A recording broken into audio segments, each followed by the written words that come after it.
2. Changed thinking is difficult. When you hear someone say, "Now this is just off the top of my head," expect dandruff. The only people who believe thinking is easy are those who don't habitually engage in it. Nobel Prize-winning physicist Albert Einstein, one of the best thinkers who ever lived, asserted, "Thinking is hard work. That's why so few do it." Because thinking is so difficult, you want to use anything you can to help you improve the process. 3. Changed thinking is worth the investment. Author Napoleon Hill observed, "More gold has been mined from the thoughts of man than has ever been taken from the earth."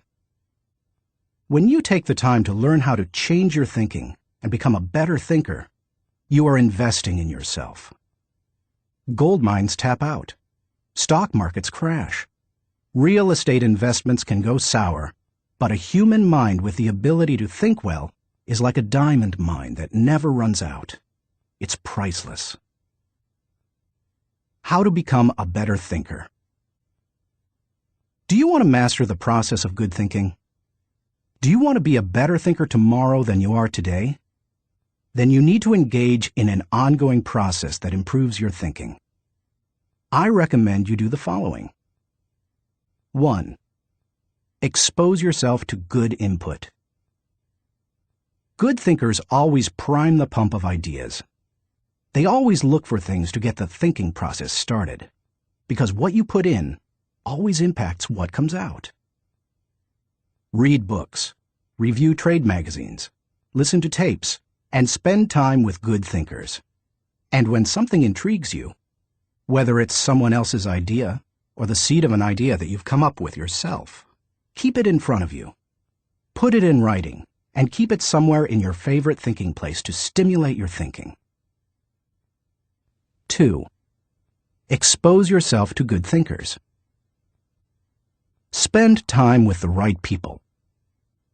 As I worked on this section and bounced my ideas off of some key people so that my thoughts would be stretched, I realized something about myself. All of the people in my life whom I consider to be close friends or colleagues are thinkers. Now, I love all people. I try to be kind to everyone I meet, and I desire to add value to as many people as I can through conferences, books, audio lessons, etc. But the people I seek out and choose to spend time with all challenge me with their thinking and their actions. They are constantly trying to grow and learn. That's true of my wife Margaret, my close friends, and the executives who run my companies. Every one of them is a good thinker. The writer of Proverbs observed that sharp people sharpen one another, just as iron sharpens iron. If you want to be a sharp thinker, be around sharp people. 3. Choose to think good thoughts. To become a good thinker, you must become intentional about the thinking process. Regularly put yourself in the right place to think, shape, stretch, and land your thoughts. Make it a priority. Remember, thinking is a discipline. Recently, I had breakfast with Dan Cathy, the president of Chick-fil-A, a fast food chain headquartered in the Atlanta area. I told him that I was working on this book, and I asked him if he made thinking time a high priority. Not only did he say yes, but he told me about what he calls his thinking schedule. It helps him to fight the hectic pace of life that discourages intentional thinking. Dan says he sets aside time just to think for half a day every 2 weeks, for 1 whole day every month, and for 2 or 3 full days every year. Dan explains, "This helps me keep the main thing, since I am so easily distracted." You may want to do something similar, or you can develop a schedule and method of your own. No matter what you choose to do, go to your thinking place, take paper and pen, and make sure you capture your ideas in writing. 4. Act on your good thoughts. Ideas have a short shelf life. You must act on them before the expiration date. World War I flying ace Eddie Rickenbacker said it all when he remarked, "I can give you a 6-word formula for success. Think things through, then follow through." 5. Allow your emotions to create another good thought. To start the thinking process, you cannot rely on your feelings. In Failing Forward, I wrote that you can act your way into feeling long before you can feel your way into action. If you wait until you feel like doing something, you will likely never accomplish it. The same is true for thinking. You cannot wait until you feel like thinking to do it. However, I found that once you engage in the process of good thinking, you can use your emotions to feed the process and create mental momentum. Try it for yourself. After you go through the disciplined process of thinking and enjoy some success, allow yourself to savor the moment and try riding the mental energy of that success. If you're like me, it's likely to spur additional thoughts and productive ideas. 6. Repeat the process. One good thought does not make a good life. The people who have one good thought and try to ride it for an entire career often end up unhappy or destitute. They are the one-hit wonders, the one-book authors, the one-message speakers, the one-time inventors who spend their life struggling to protect or promote their single idea.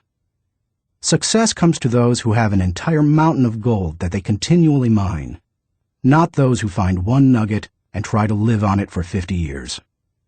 To become someone who can mine a lot of gold, you need to keep repeating the process of good thinking. Putting yourself in the right place to think. Becoming a good thinker isn't overly complicated. It's a discipline. If you do the 6 things I have outlined, you will set yourself up for a lifestyle of better thinking. But what do you do to come up with specific ideas on a day-to-day basis? I want to teach you the process that I've used to discover and develop good thoughts. It's certainly not the only one that works, but it has worked well for me. 1. Find a place to think your thoughts. If you go to your designated place to think, expecting to generate good thoughts, then eventually you will come up with some. Where is the best place to think? Everybody's different. Some people think best in the shower. Others, like my friend Dick Biggs, like to go to a park. For me, the best places to think are in my car, on planes, and in the spa. Ideas come to me in other places as well, such as when I'm in bed. I keep a special lighted writing pad on my nightstand for such times. I believe I often get thoughts because I make it a habit to frequently go to my thinking places. If you want to consistently generate ideas, you need to do the same thing. Find a place where you can think and plan to capture your thoughts on paper so that you don't lose them. When I found a place to think my thoughts found a place in me. 2. Find a place to shape your thoughts. Rarely do ideas come fully formed and completely worked out. Most of the time, they need to be shaped until they have substance. As my friend Dan Ryland says, they have to stand the test of clarity and questioning. During the shaping time, you want to hold an idea up to strong scrutiny. Many times a thought that seemed outstanding late at night looks pretty silly in the light of day. Ask questions about your ideas. Fine-tune them. One of the best ways to do that is to put your thoughts in writing. Professor, college president, and U.S. Senator S.I. Hayakawa wrote, "Learning to write is learning to think. You don't know anything clearly unless you can state it in writing." As you shape your thoughts, you find out whether an idea has potential. You learn what you have. You also learn some things about yourself. The shaping time thrills me because it embodies humor. The thoughts that don't work often provide comic relief. Humility. The moments when I connect with God awe me. Excitement. I love to play out an idea mentally. I call it futuring it. Creativity. In these moments, I am unhampered by reality. Fulfillment. God made me for this process. It uses my greatest gifts and gives me joy. Honesty. As I turn over an idea in my mind, I discover my true motives. Passion. When you shape a thought, you find out what you believe and what really counts. Change. Most of the changes I have made in my life resulted from thorough thinking on a subject. You can shape your thoughts almost anywhere. Just find a place that works for you, where you will be able to write things down, focus your attention without interruptions, and ask questions about your ideas. 3. Find a place to stretch your thoughts. If you come upon great thoughts and spend time mentally shaping them, don't think you're done and can stop there.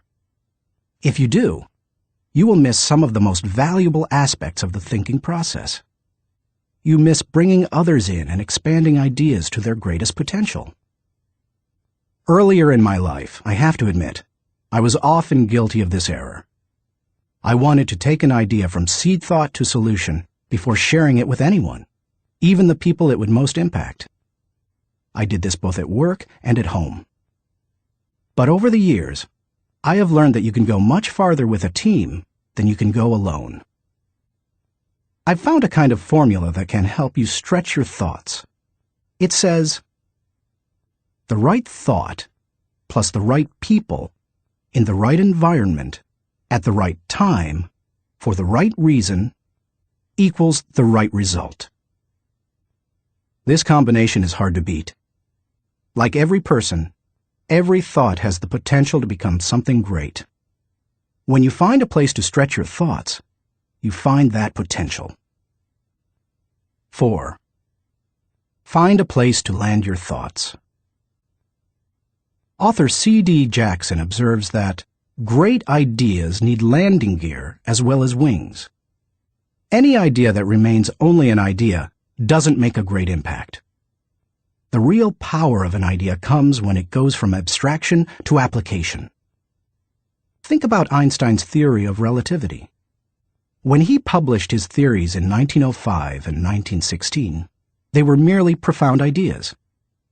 Their real power came with the development of the nuclear reactor in 1942 and the nuclear bomb in 1945. When scientists developed and implemented Einstein's ideas, the whole world changed. Likewise, if you want your thoughts to make an impact, you need to land them with others so that they can someday be implemented. As you plan for the application phase of the thinking process, land your ideas first with yourself. Landing an idea with yourself will give you integrity. People will buy into an idea only after they buy into the leader who communicates it. Before teaching any lesson, I ask myself 3 questions. Do I believe it? Do I live it? Do I believe others should live it? If I can't answer yes to all 3 questions, then I haven't landed it. Key players. Let's face it, no idea will fly if the influencers don't embrace it. After all, they are the people who carry thoughts from idea to implementation. Those most affected. Landing thoughts with the people on the firing line will give you great insight. Those closest to changes that occur as a result of a new idea can give you a reality read. And that's important, because sometimes even when you've diligently completed the process of creating a thought, shaping it, and stretching it with other good thinkers, you can still miss the mark. 5. Find a place to fly your thoughts. French philosopher Henri-Louis Bergson, who won the Nobel Prize in Literature in 1927, asserted that a person should think like a man of action, act like a man of thought. What good is thinking if it has no application in real life? Thinking divorced from actions cannot be productive. Learning how to master the process of thinking well leads you to productive thinking. If you can develop the discipline of good thinking and turn it into a lifetime habit, then you will be successful and productive all of your life. Once you've created, shaped, stretched, and landed your thoughts, then flying them can be fun and easy. Portrait of a good thinker. You often hear someone say that a colleague or friend is a good thinker, but that phrase means something different to everyone. To one person, it may mean having a high IQ, while to another, it could mean knowing a bunch of trivia, or being able to figure out whodunit when reading a mystery novel. I believe that good thinking isn't just one thing. It consists of several specific thinking skills. Becoming a good thinker means developing those skills to the best of your ability. It doesn't matter whether you were born rich or poor. It doesn't matter if you have a third-grade education or possess a PhD.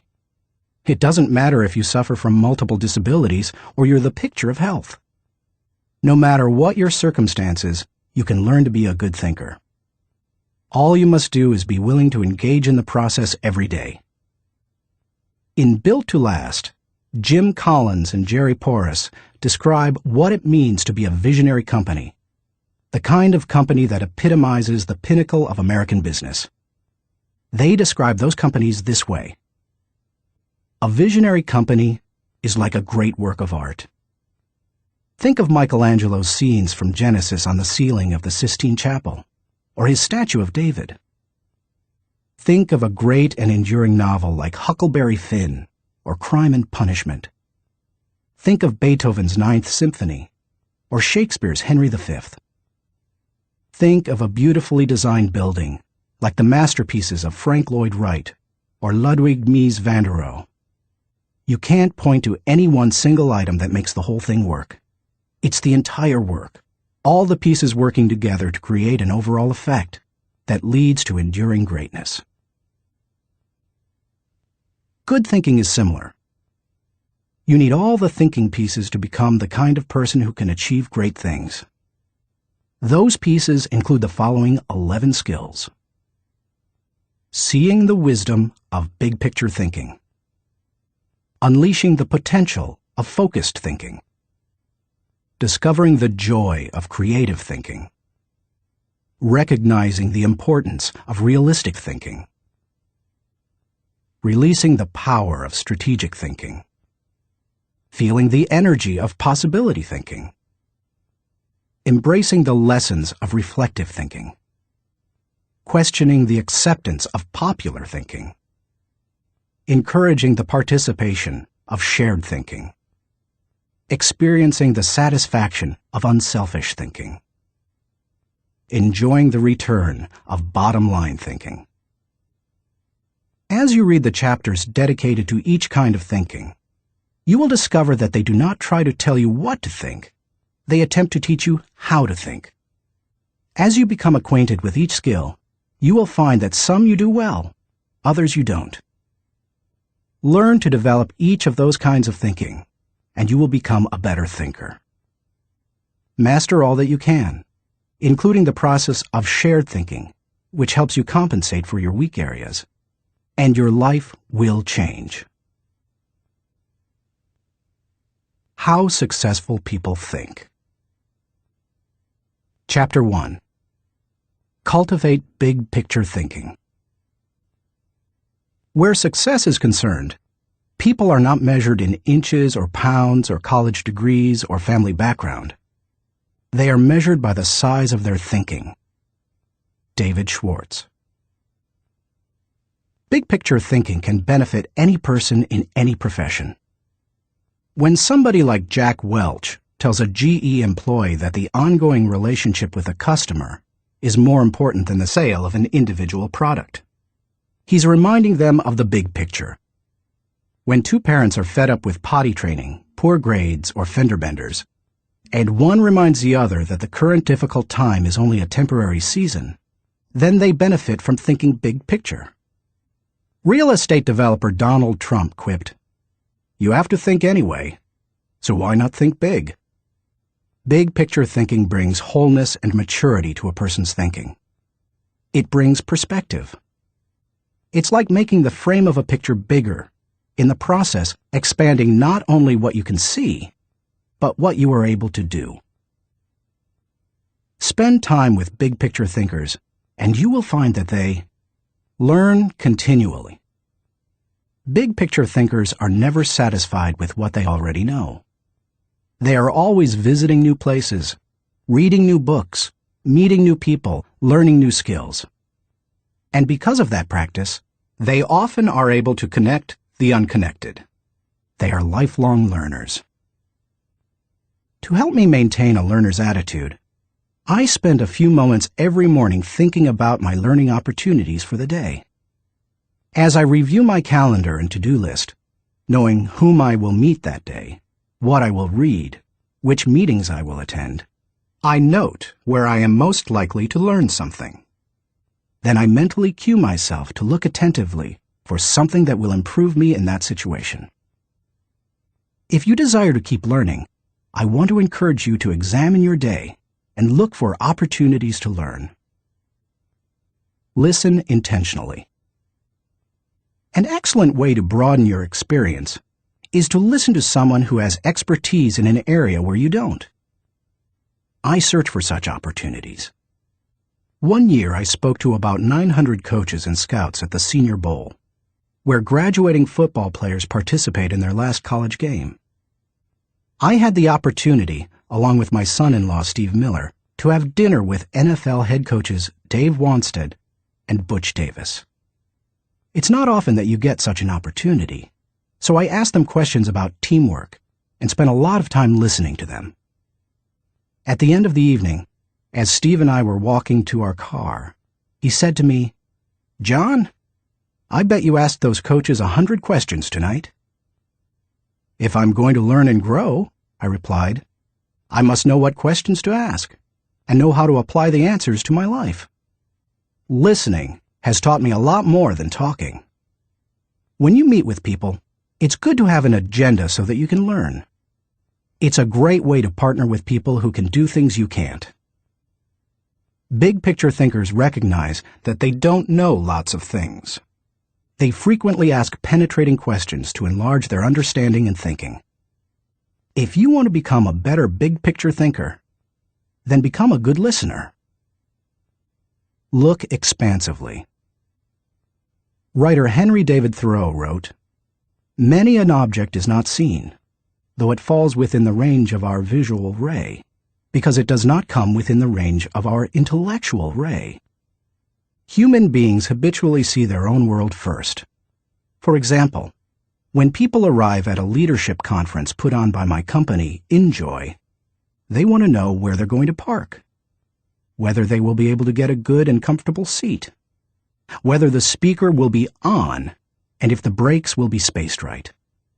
When I arrive to speak at the same conference, I want to know that the lighting is good, the sound equipment is operating effectively, whether the speaker's platform will be close enough to the people, etc.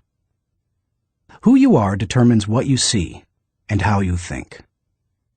Big picture thinkers realize there is a world out there besides their own, and they make an effort to get outside of themselves and see other people's worlds through their eyes. It's hard to see the picture while inside the frame. To see how others see, you must first find out how they think. Becoming a good listener certainly helps with that. So does getting over your personal agenda and trying to take the other person's perspective. Live completely. French essayist Michel Lequesne de Montaigne wrote, "The value of life lies not in the length of days, but in the use we make of them. A man may live long, yet live very little. The truth is that you can spend your life any way you want, but you can spend it only once." Becoming a big picture thinker can help you to live with wholeness, to live a very fulfilling life. People who see the big picture expand their experience because they expand their world.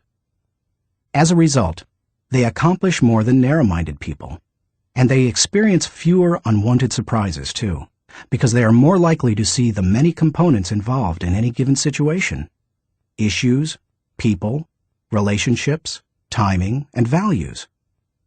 They are also, therefore, usually more tolerant of other people and their thinking. Why you should receive the wisdom of big-picture thinking. Intuitively, you probably recognize big-picture thinking as beneficial. Few people want to be closed-minded. No one sets out to be that way.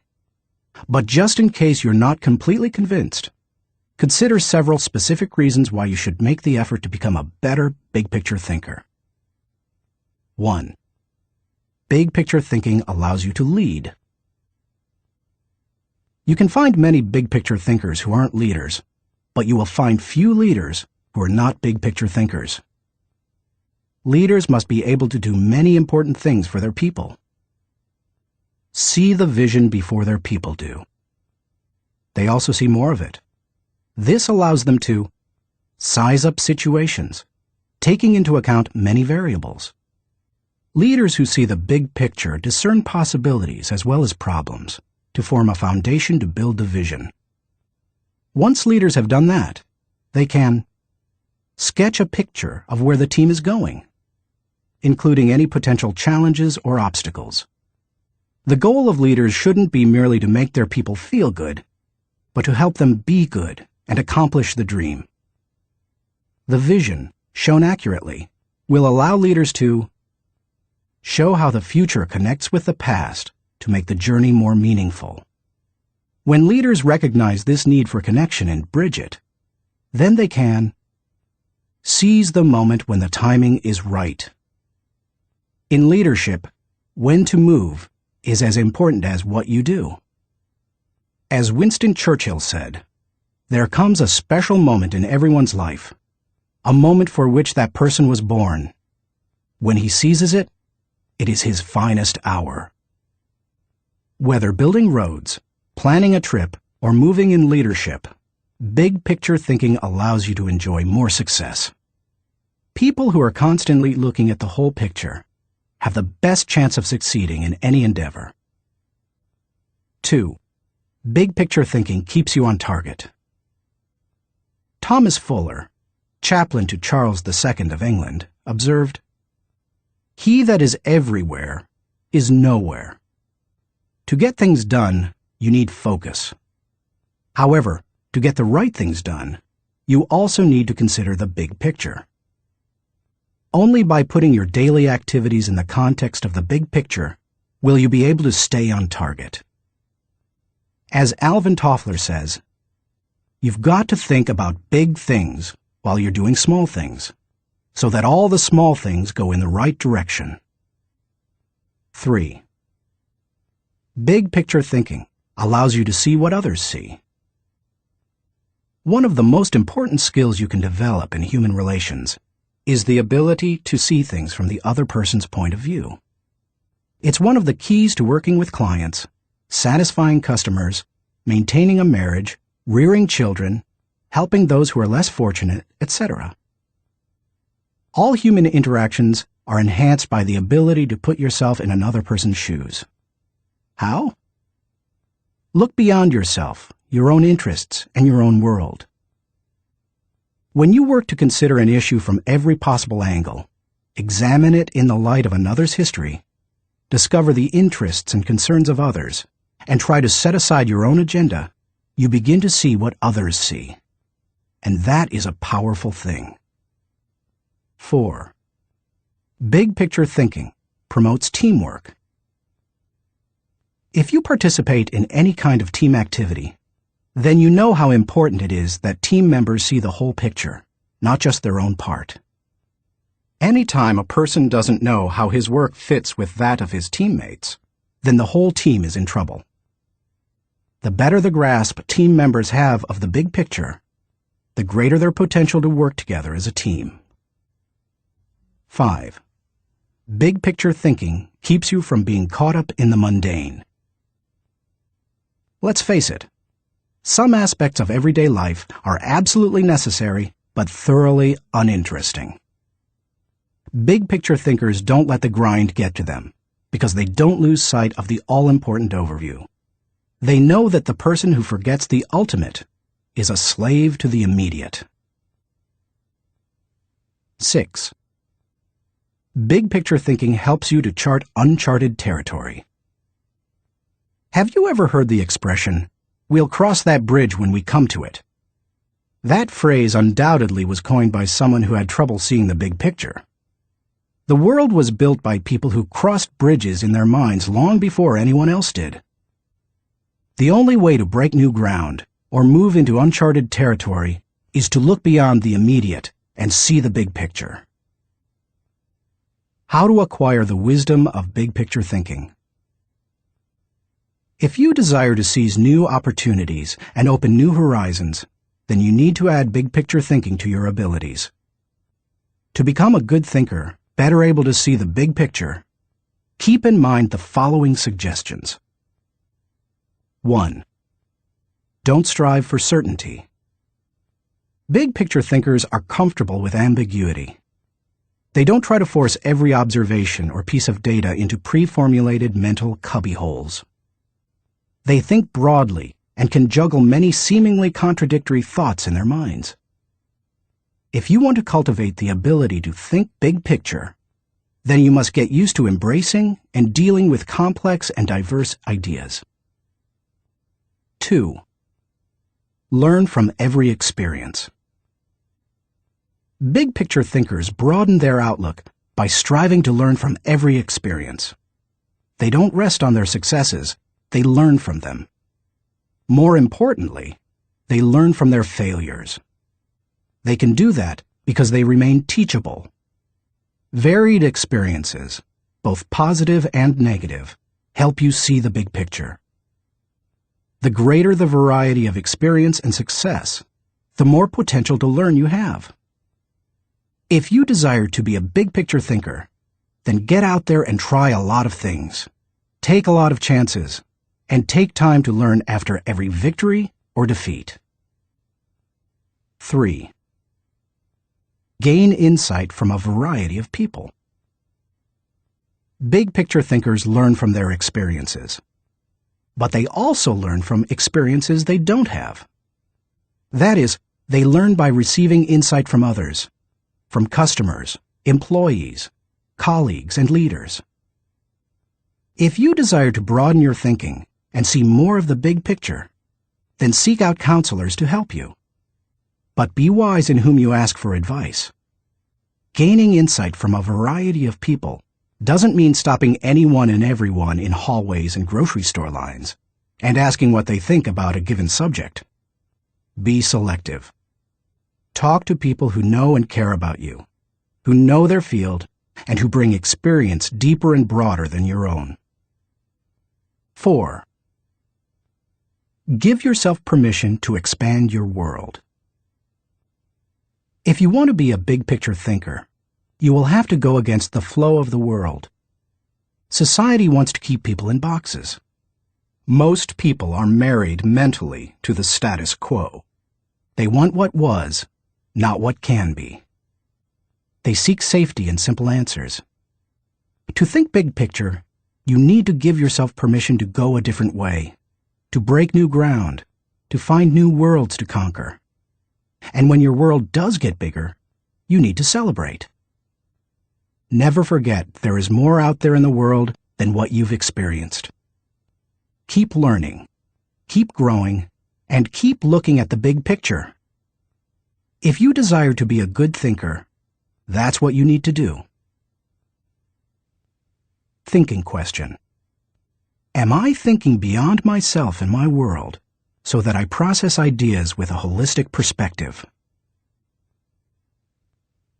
Chapter 2. Engage in focused thinking. He did each thing as if he did nothing else. Spoken of novelist Charles Dickens. Philosopher Bertrand Russell once asserted, "To be able to concentrate for a considerable time is essential to difficult achievement." Sociologist Robert Lind observed that, "Knowledge is power only if a man knows what facts are not to bother about." Focused thinking removes distractions and mental clutter so that you can concentrate on an issue and think with clarity. Focused thinking can do several things for you. 1. Focused thinking harnesses energy toward a desired goal. Focus can bring energy and power to almost anything, whether physical or mental. If you're learning how to pitch a baseball and you want to develop a good curveball, then focused thinking while practicing will improve your technique. If you need to refine the manufacturing process of your product, focused thinking will help you develop the best method. If you want to solve a difficult mathematics problem, focused thinking helps you break through to the solution. The greater the difficulty of a problem or issue, the more focused thinking time is necessary to solve it. 2. Focused thinking gives ideas time to develop. I love to discover and develop ideas. I often bring my creative team together for brainstorming and creative thinking. When we first get together, we try to be exhaustive in our thinking in order to generate as many ideas as possible. The birthing of a potential breakthrough often results from sharing many good ideas. But to take ideas to the next level, you must shift from being expansive in your thinking to being selective. I have discovered that a good idea can become a great idea when it is given focus time. It's true that focusing on a single idea for a long time can be very frustrating. I've often spent days focusing on a thought and trying to develop it, only to find that I could not improve the idea. But sometimes, my perseverance in focused thinking pays off. That brings me great joy. And when focused thinking is at its best, not only does the idea grow, but so do I. 3. Focused thinking brings clarity to the target. I consider golf one of my favorite hobbies. It's a wonderfully challenging game. I like it because the objectives are so clear. Professor William Mobley of the University of South Carolina made the following observation about golf. One of the most important things about golf is the presence of clear goals. You see the pins. You know the par. It's neither too easy nor unattainable. You know your average score, and there are competitive goals. Competitive with par, with yourself, and others. These goals give you something to shoot at.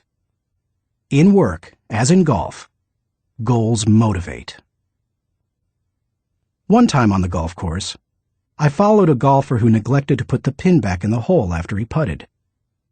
Because I could not see my target, I couldn't focus properly. My focus quickly turned to frustration and to poor play. To be a good golfer, a person needs to focus on a clear target. The same is true in thinking. Focus helps you to know the goal and to achieve it. 4. Focused thinking will take you to the next level. No one achieves greatness by becoming a generalist. You don't hone a skill by diluting your attention to its development. The only way to get to the next level is to focus. No matter whether your goal is to increase your level of play, sharpen your business plan, improve your bottom line, develop your subordinates, or solve personal problems, you need to focus. Author Harry A. Overstreet observed, "The immature mind hops from one thing to another. The mature mind seeks to follow through." Where should you focus your thinking? Does every area of your life deserve dedicated, focused thinking time? Of course, the answer is no. Be selective, not exhaustive, in your focused thinking. For me, that means dedicating in-depth thinking time to 4 areas: leadership, creativity, communication, and intentional networking. Your choices will probably differ from mine. Here are a few suggestions to help you figure them out. Identify your priorities. First, take into account your priorities for yourself, your family, and your team.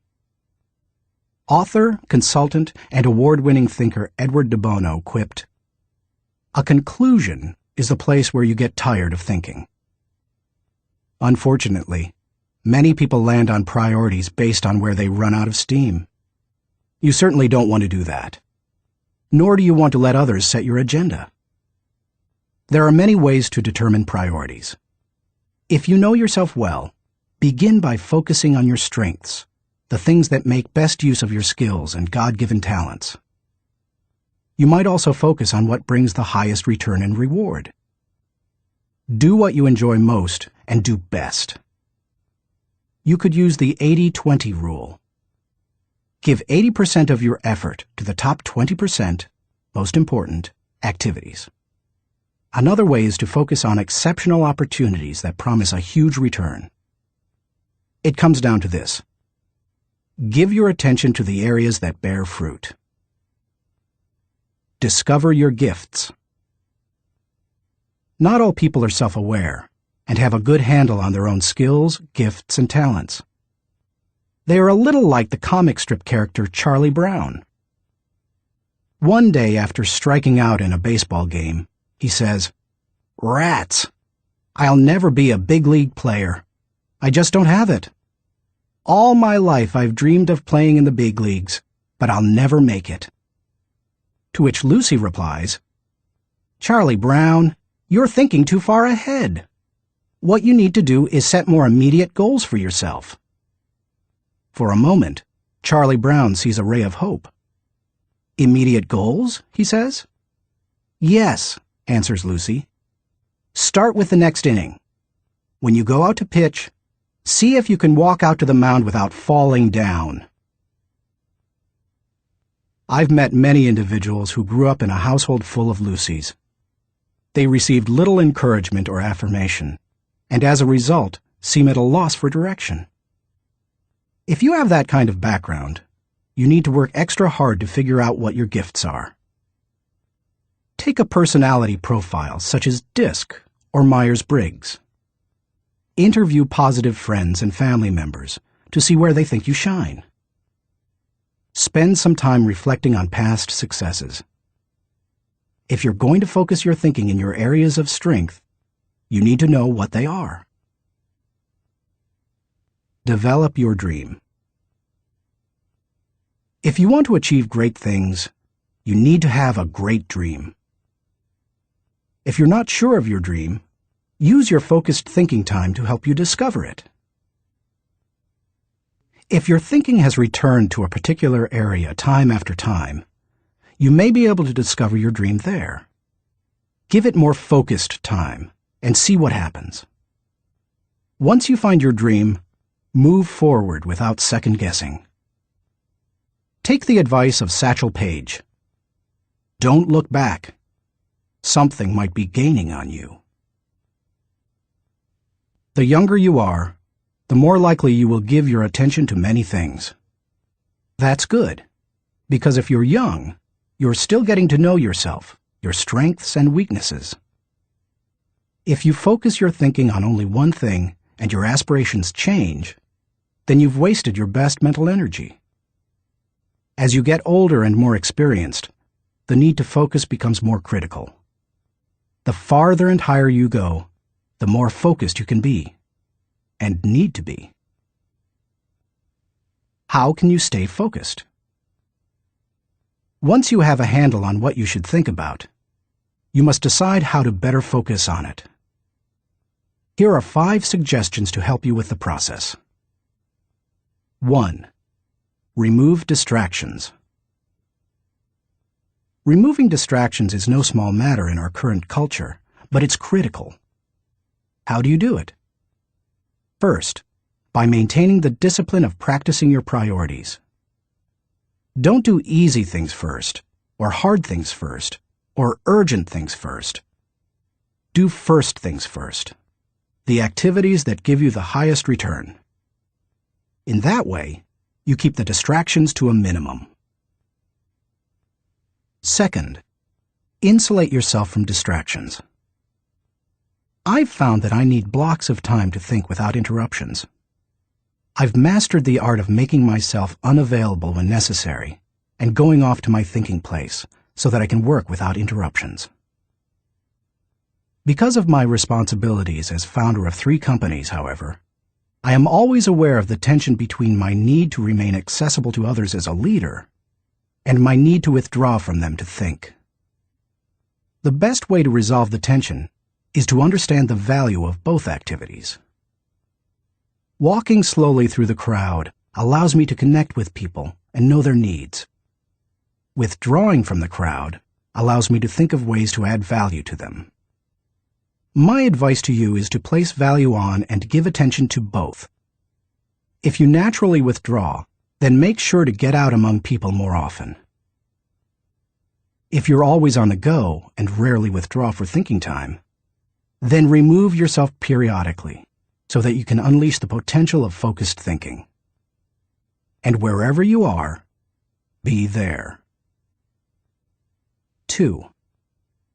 Make time for focused thinking.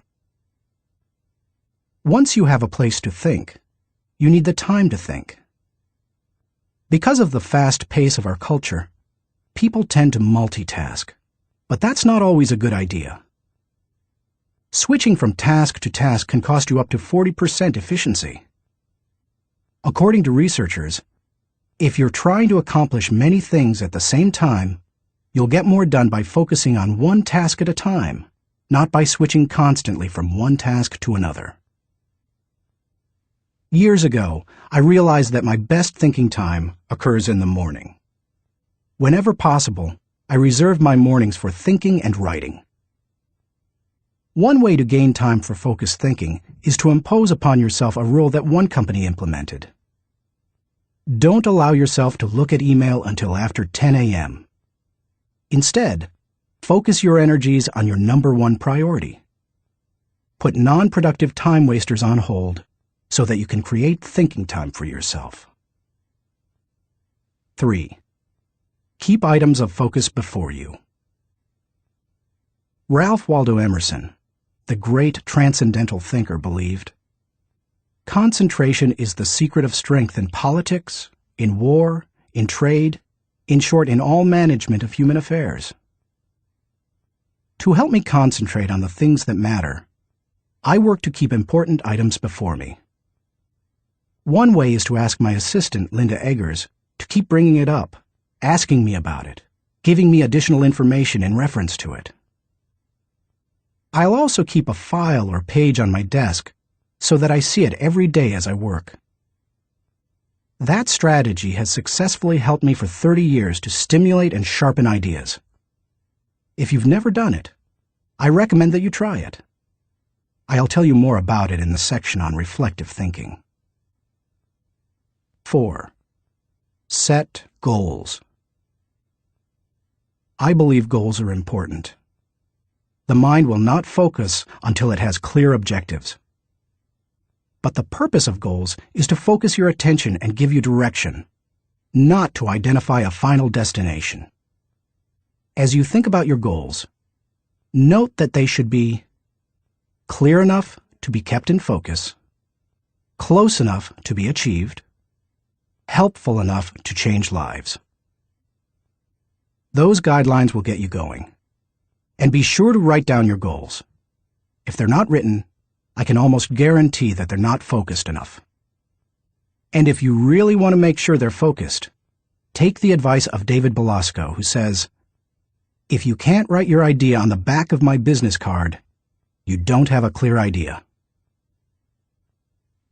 Even if you look back years from now and think your goals were too small, they will have served their purpose if they provide you with direction. 5.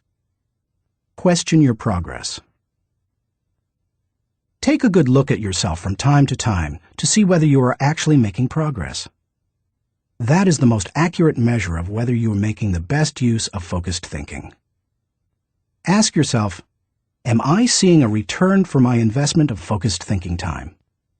Is what I am doing getting me closer to my goals?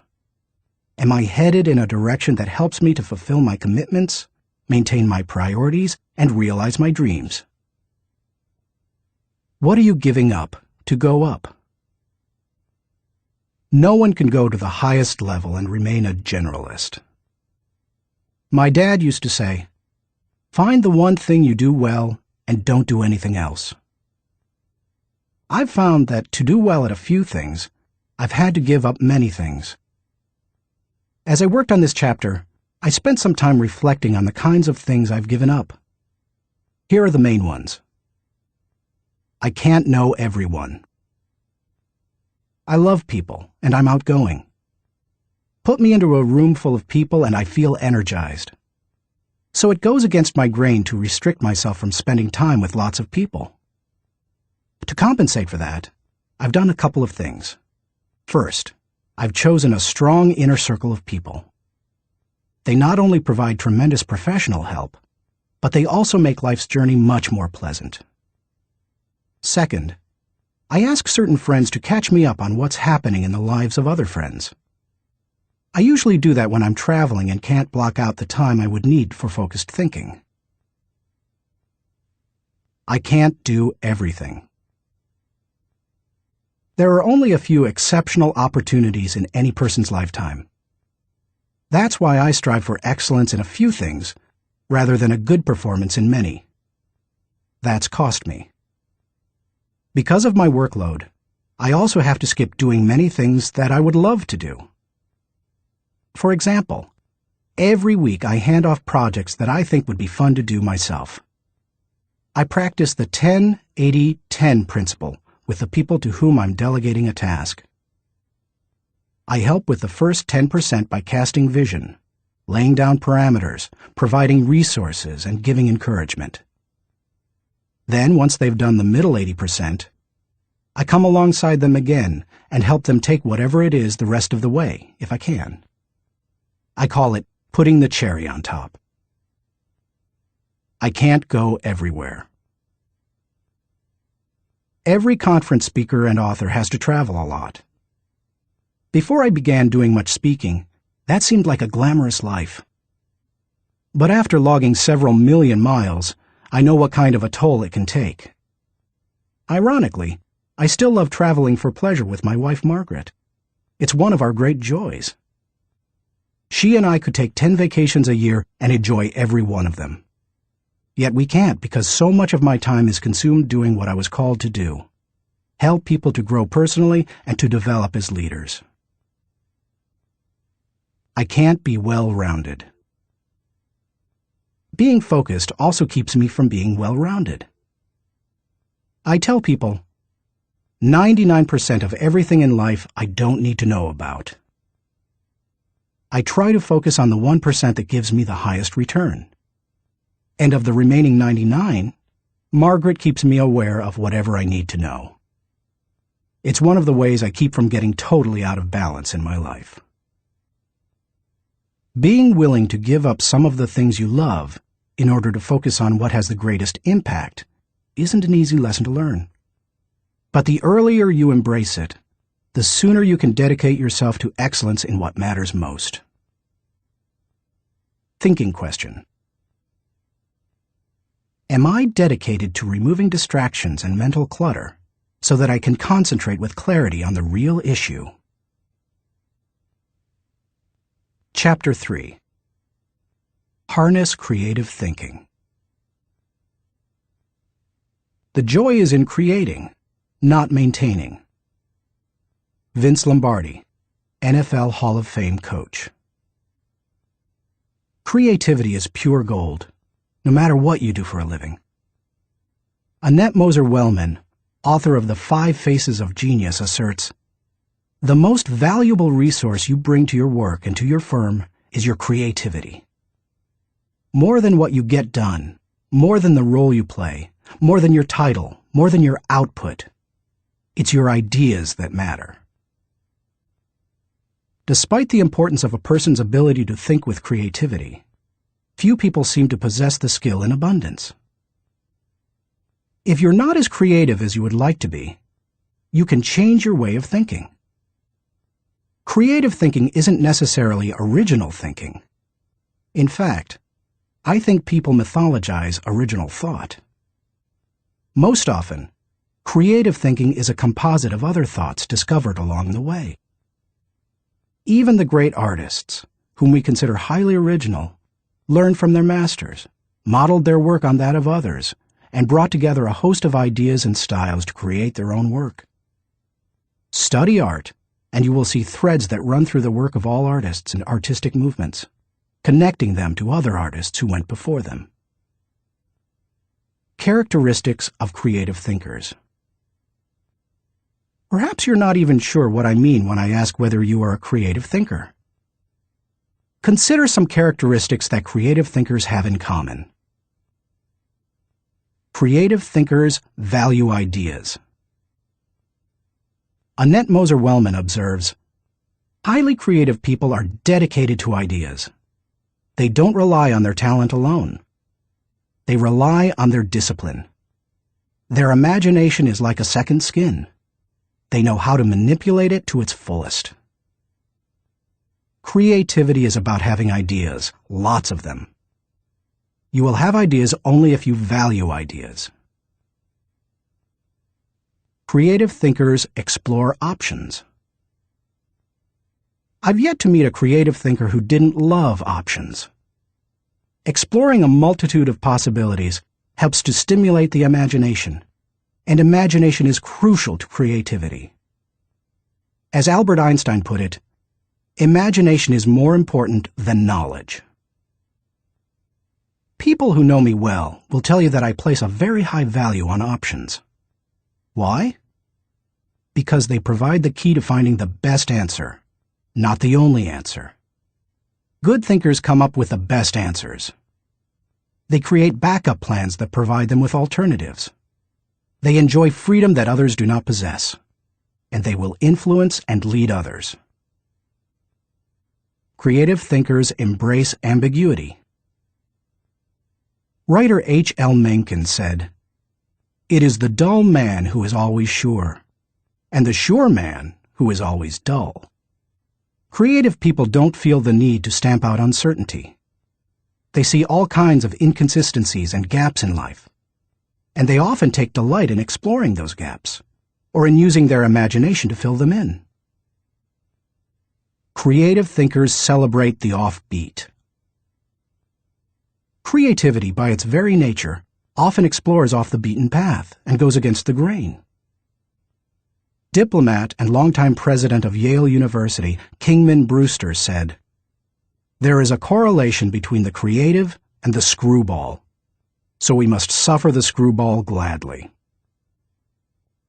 To foster creativity in yourself or others, be willing to tolerate a little oddness. Creative thinkers connect the unconnected. Because creativity utilizes the ideas of others, there's great value in being able to connect one idea to another, especially to seemingly unrelated ideas. Graphic designer Tim Hansen says, "Creativity is especially expressed in the ability to make connections, to make associations, to turn things around and express them in a new way." Creating additional thoughts is like taking a trip in your car. You may know where you are going, but only as you move toward your destination can you see and experience things in a way not possible before you started. Creative thinking works something like this. Think, then collect, then create, then correct, then connect. Once you begin to think, you are free to collect. You ask yourself, what material relates to this thought? Once you have the material, you ask, what ideas can make the thought better? That can start to take an idea to the next level. After that, you can correct or refine it by asking, what changes can make these ideas better? Finally, you connect the ideas by positioning them in the right context to make the thought complete and powerful. Creative thinkers don't fear failure. Creativity demands the ability to be unafraid of failure, because creativity equals failure. You may be surprised to hear such a statement, but it's true. Charles Frankel asserts that anxiety is the essential condition of intellectual and artistic creation. Creativity requires a willingness to look stupid. It means getting out on a limb, knowing that the limb often breaks. Creative people know these things and still keep searching for new ideas. They just don't let the ideas that don't work prevent them from coming up with more ideas that do work.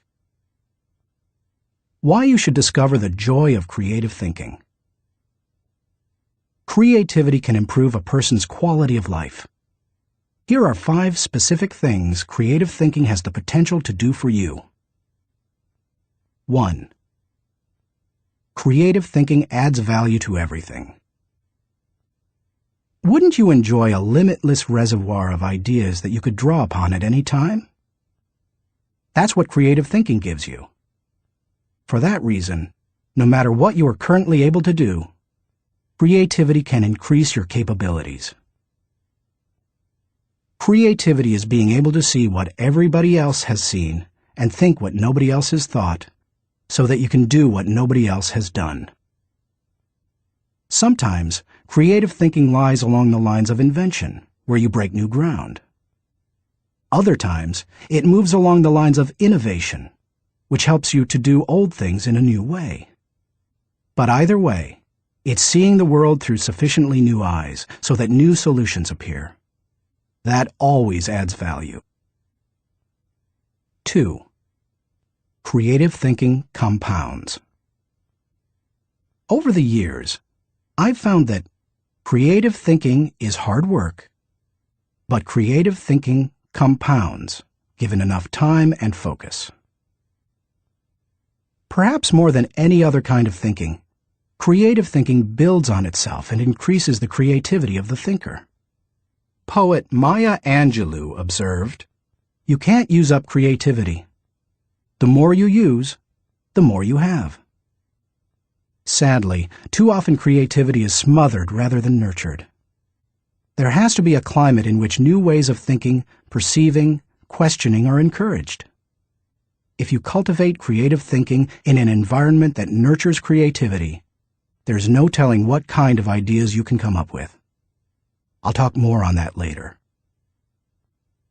3. Creative thinking draws people to you and your ideas. Creativity is intelligence having fun. People admire intelligence, and they are always attracted to fun, so the combination is fantastic. If anyone could be said to have fun with his intelligence, it was Leonardo da Vinci. The diversity of his ideas and expertise staggers the mind. He was a painter, architect, sculptor, anatomist, musician, inventor, and engineer. The term Renaissance man was coined because of him. Just as people were drawn to Da Vinci and his ideas during the Renaissance, they are drawn to creative people today. If you cultivate creativity, you will become more attractive to other people, and they will be drawn to you. 4. Creative thinking helps you learn more.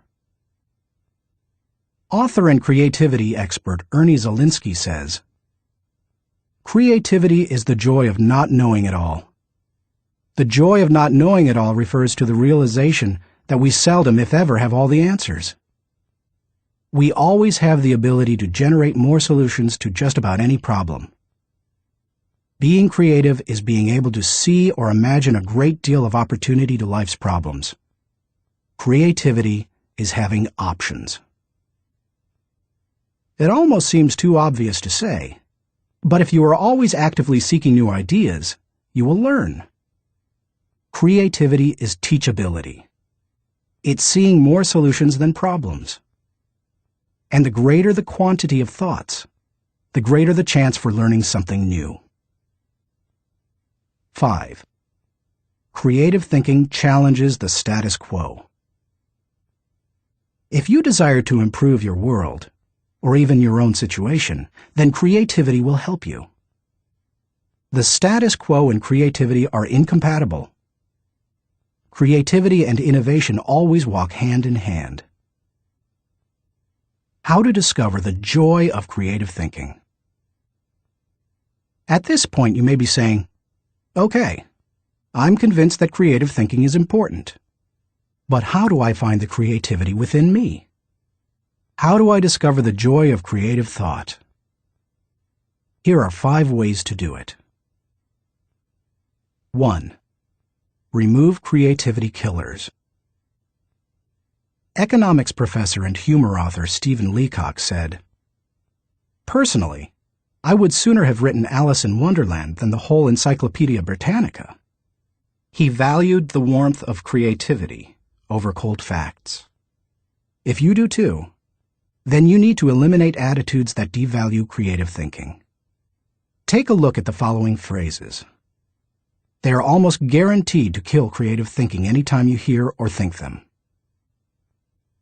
I'm not a creative person. Follow the rules. Don't ask questions. Don't be different. Stay within the lines. There is only one way. Don't be foolish. Be practical. Be serious. Think of your image. That's not logical. It's not practical. It's never been done. It can't be done. It didn't work for them. We tried that before. It's too much work. We can't afford to make a mistake. It will be too hard to administer. We don't have the time. We don't have the money. Yes, but play is frivolous. Failure is final. If you think you have a great idea, don't let anyone talk you out of it, even if it sounds foolish. Don't let yourself or anyone else subject you to creativity killers. After all, you can't do something new and exciting if you force yourself to stay in the same old rut. Don't just work harder at the same old thing. Make a change. 2. Think creatively by asking the right questions. Creativity is largely a matter of asking the right questions. Management trainer Sir Anthony Jay said, "The uncreative mind can spot wrong answers, but it takes a creative mind to spot wrong questions." Wrong questions shut down the process of creative thinking. They direct thinkers down the same old path, or they chide them into believing that thinking isn't necessary at all. To stimulate creative thinking, ask yourself questions such as, why must it be done this way? What is the root problem? What are the underlying issues? What does this remind me of? What is the opposite?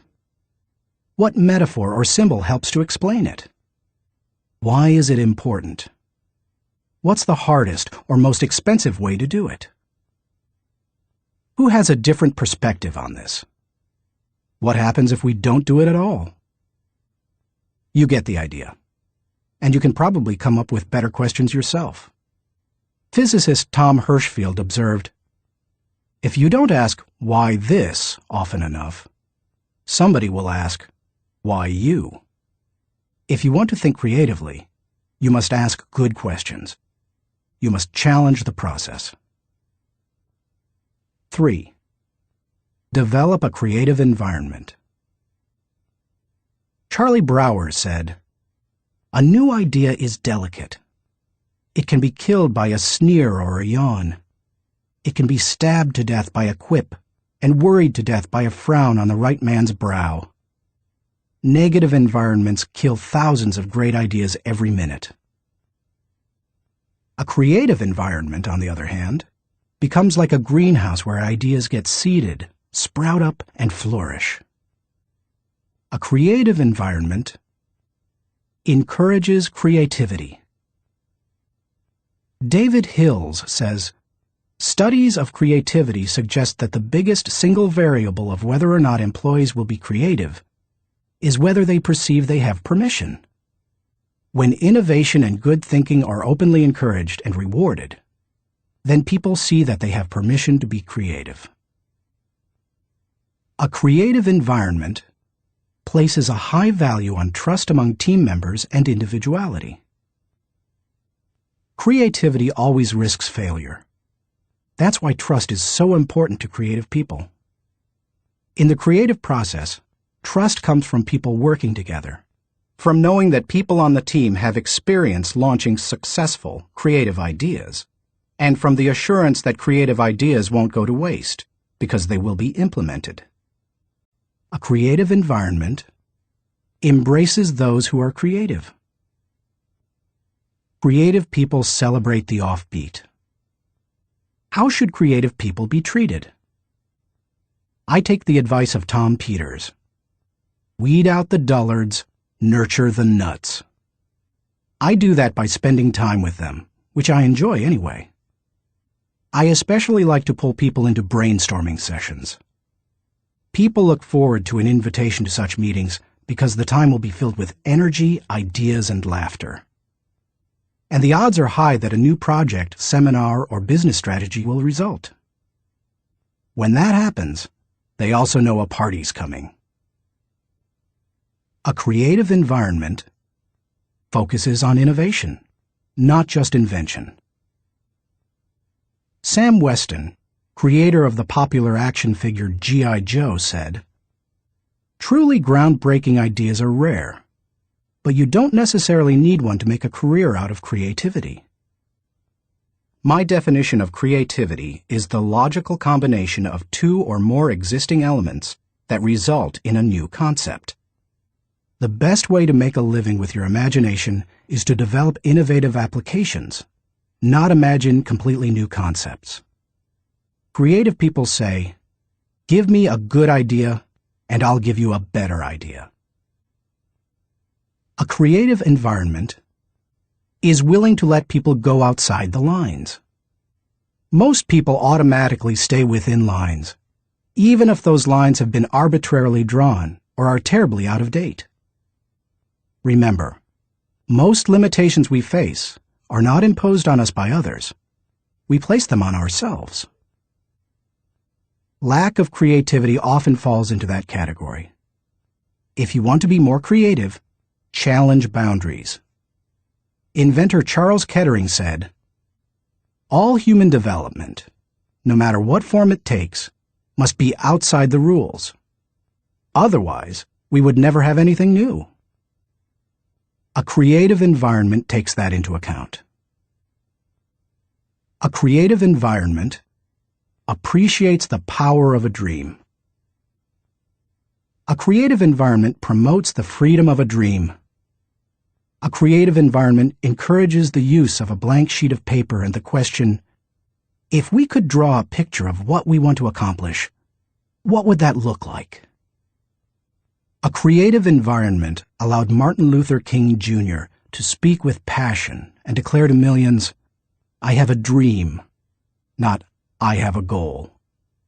Goals may give focus, but dreams give power. Dreams expand the world.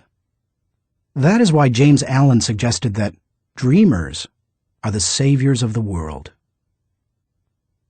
The more creativity-friendly you can make your environment, the more potential it has to become creative. 4.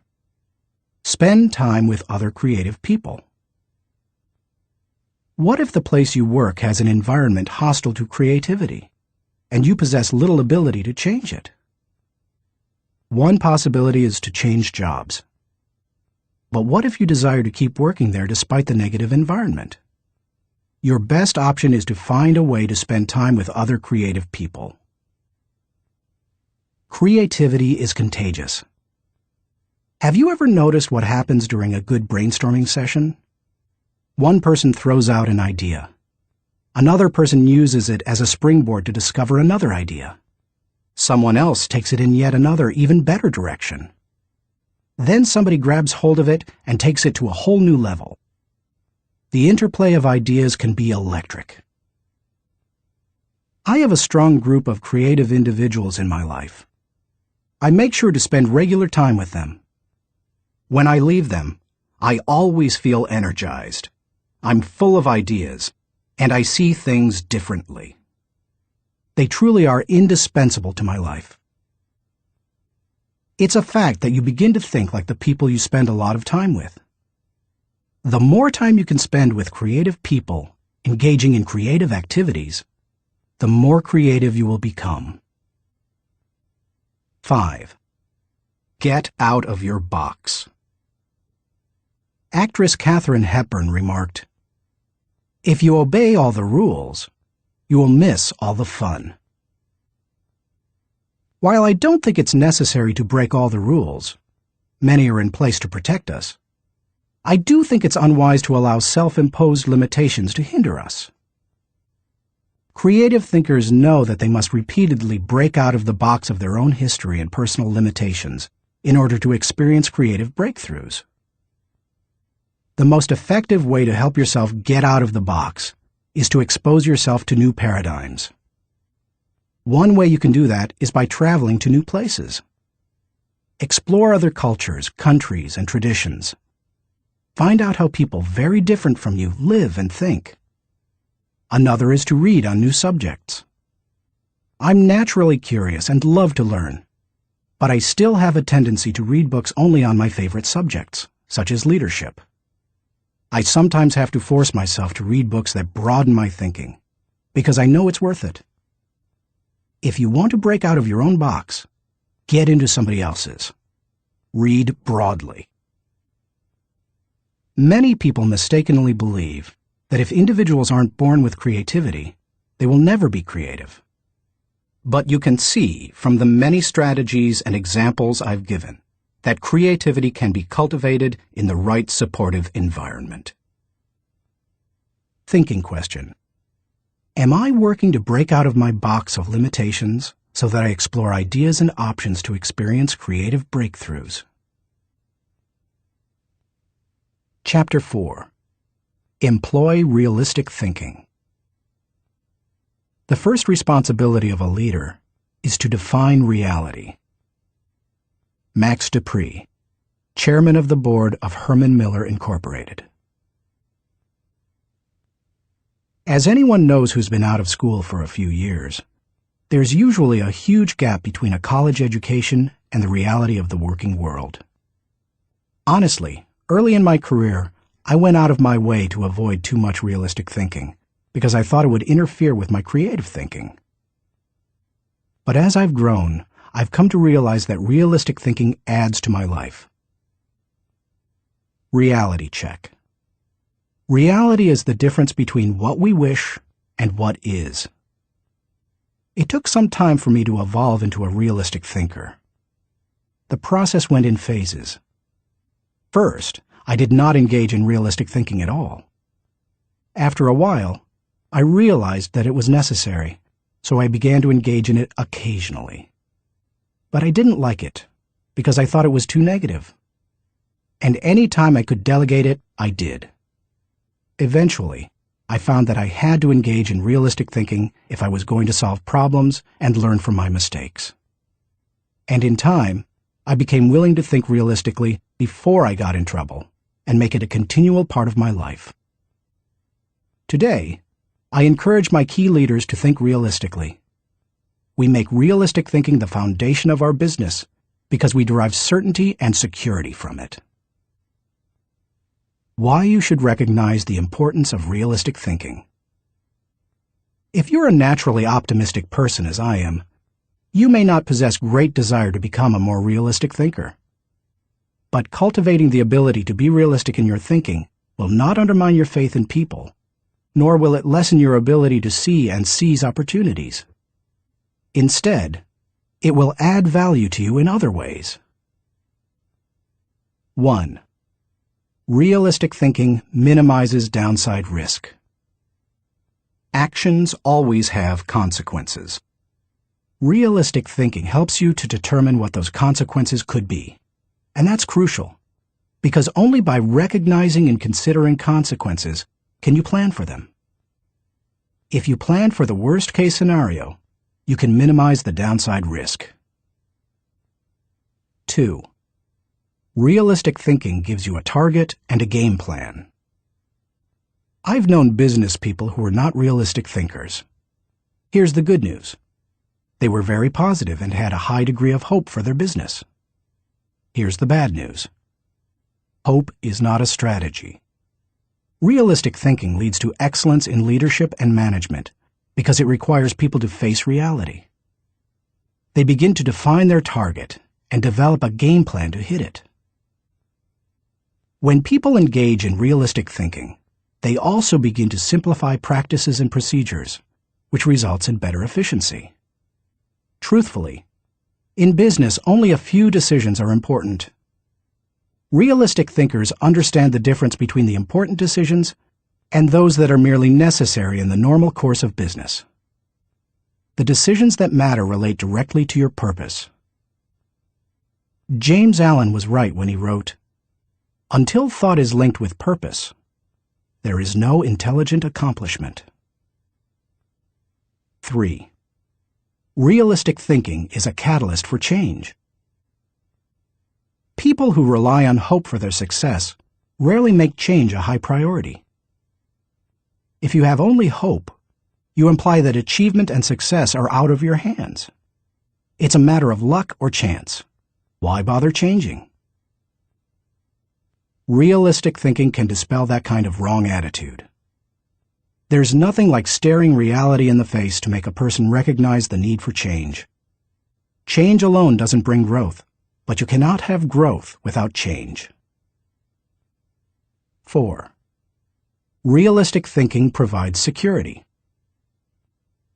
Anytime you have thought through the worst that can happen, and you have developed contingency plans to meet it, you become more confident and secure. It's reassuring to know that you are unlikely to be surprised. Disappointment is the difference between expectations and reality. Realistic thinking minimizes the difference between the two. 5. Realistic thinking gives you credibility. Realistic thinking helps people to buy into the leader and his or her vision.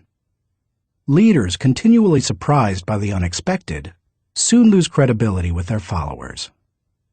On the other hand, leaders who think realistically and plan accordingly position their organizations to win.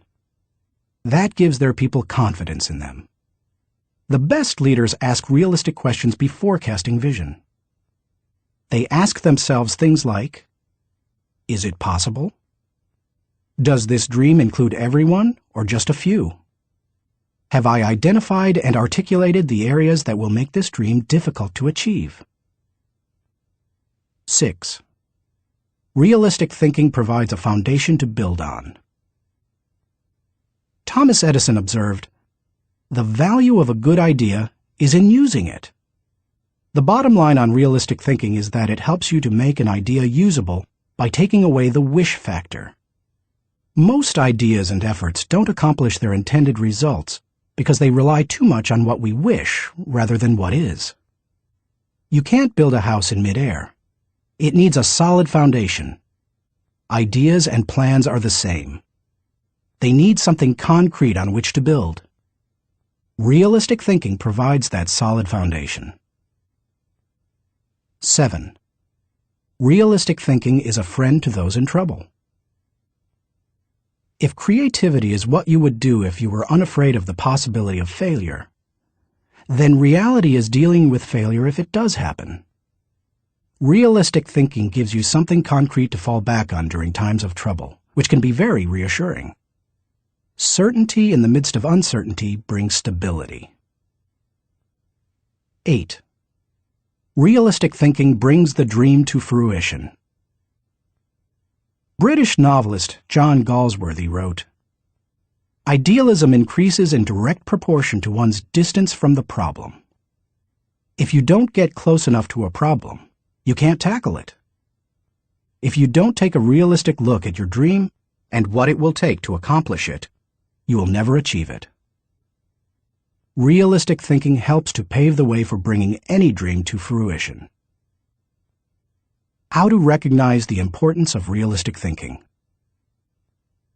Because I'm naturally optimistic rather than realistic, I've had to take concrete steps to improve my thinking in this area. Here are 5 things I do to improve my realistic thinking. 1. Develop an appreciation for truth. I could not develop as a realistic thinker until I gained an appreciation for realistic thinking. And that means learning to look at and enjoy truth. President Harry S. Truman said, "I never give 'em hell. I just tell the truth, and they think it is hell." That's the way many people react to truth. People tend to exaggerate their success and minimize their failures or deficiencies. They live according to Ruckert's law, believing there is nothing so small that it can't be blown out of proportion. Unfortunately, many people today could be described by a quote from Winston Churchill. "Men occasionally stumble over the truth, but most pick themselves up and hurry off as if nothing has happened." More recently, television journalist Ted Koppel observed, "Our society finds truth too strong a medicine to digest undiluted. In its purest form, truth is not a polite tap on the shoulder. It is a howling reproach."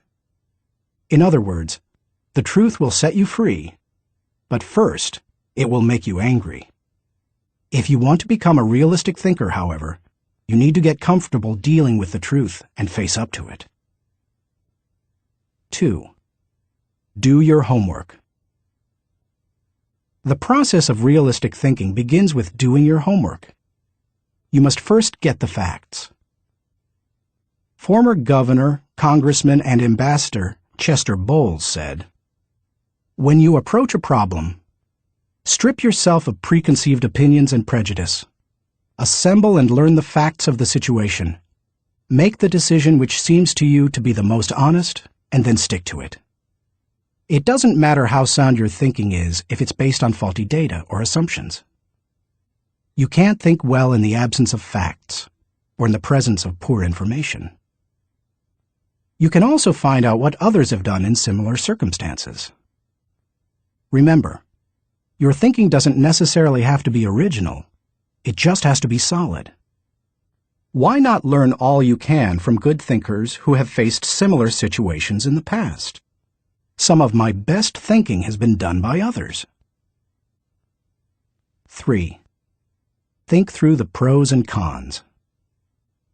There's nothing like taking the time to really examine the pros and cons of an issue to give you a strong dose of reality. It rarely comes down to simply choosing the course of action with the greatest number of pros, because all pros and cons do not carry equal weight. But that's not the value of the exercise anyway. Rather, it helps you to dig into the facts, examine an issue from many angles, and really count the cost of a possible course of action. 4. Picture the worst-case scenario. The essence of realistic thinking is discovering, picturing, and examining the worst-case scenario. Ask yourself questions such as, what if sales fall short of projections? What if revenue hits rock bottom? Not an optimist's rock bottom, but real rock bottom. What if we don't win the account? What if the client doesn't pay us? What if we have to do the job short-handed? What if our best player gets sick? What if all the colleges reject my application? What if the market goes belly up? What if the volunteers quit? What if nobody shows up? You get the idea. The point is that you need to think about worst-case possibilities, whether you are running a business, leading a department, pastoring a church, coaching a team, or planning your personal finances. Your goal isn't to be negative or to expect the worst, just to be ready for it in case it happens. That way, you give yourself the best chance for a positive result, no matter what. If you picture the worst case and examine it honestly, then you really have experienced a reality check. You're ready for anything. As you do that, take the advice of Charles Hole, who advised, "Deliberate with caution, but act with decision, and yield with graciousness, or oppose with firmness." 5. Align your thinking with your resources. One of the keys to maximizing realistic thinking is aligning your resources with your objectives. Looking at pros and cons and examining worst-case scenarios will make you aware of any gaps between what you desire and what really is. Once you know what those gaps are, you can use your resources to fill them. After all, that's what resources are for. Super Bowl, Superdome, Super Security. Our country received lessons in realistic thinking following the tragedy of September 11, 2001. The destruction of the World Trade Center buildings in New York City far surpassed any worst-case scenarios that anyone might have envisioned. In the wake of that event, we now find that we don't have the luxury of avoiding or neglecting realistic thinking. I was reminded of that on Sunday, February 3, 2002, when I attended the Super Bowl in New Orleans, Louisiana. I had been to the big game twice before to root for the home team, first San Diego and later Atlanta, and had seen both teams lose. But I had never been to a game like this. The occasion had been designated a national security special event. That meant that the U.S. Secret Service would be overseeing it. Military personnel would work with local law enforcement, and security would be of the highest caliber. The Secret Service brought in several hundred agents and secured the area. In preparation for the game, access to the Superdome was highly restricted, with intensified screening. Officials blocked off roads, closed the nearby interstate, and designated the area a no-fly zone. We arrived early at the Dome. Officials suggested fans arrive up to 5 hours ahead of game time, and we immediately saw evidence of the precautionary measures. 8-foot fences surrounded the whole area, and concrete barriers prevented unauthorized vehicles from getting close to the building. We could see sharpshooters positioned at various locations, including on the roof of some adjacent buildings. When we reached a gate, police officers and security personnel patted us down and examined everyone's belongings. After that, they directed us to go through metal detectors. Only then did they allow us into the stadium. That's all well and good, you may be saying, but what would have happened had there been a terrorist attack? The Secret Service had that covered too, because they had prepared for the worst-case scenario. Evacuation plans had been put into place, and personnel at the Superdome had been drilled to make sure everyone knew what to do in case of an emergency. New Orleans Mayor Mark Morial said the day before the Super Bowl, "We want to send a message to all visitors that New Orleans is going to be the safest place in America." We got the message. We didn't feel the least bit worried. That's what happens when leaders recognize the importance of realistic thinking. Thinking question. Am I building a solid mental foundation on facts so that I can think with certainty? Chapter 5. Utilize strategic thinking. Most people spend more time planning their summer vacation than planning their lives. Source unknown. When you hear the words strategic thinking, what comes to mind? Do visions of business plans dance in your head? Do you conjure up marketing plans, the kind that can turn a company around? Perhaps you contemplate global politics, or you recall some of history's greatest military campaigns.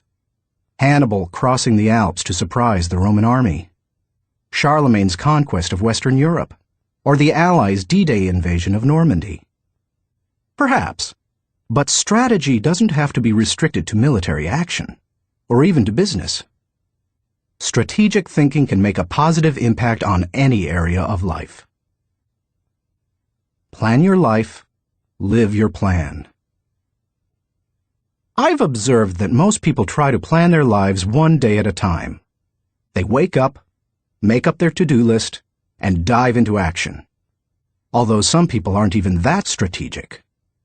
Fewer individuals plan their lives 1 week at a time.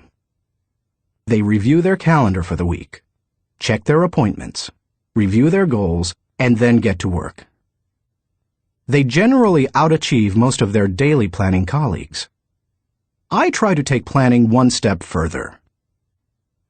At the beginning of every month, I spend half a day working on my calendar for the next 40 days. 40 days works for me rather than just 30. That way, I get a jump on the next month and don't get surprised. I begin by reviewing my travel schedule and planning activities with my family. Then I review what projects, lessons, and other objectives I want to accomplish during those 5 to 6 weeks.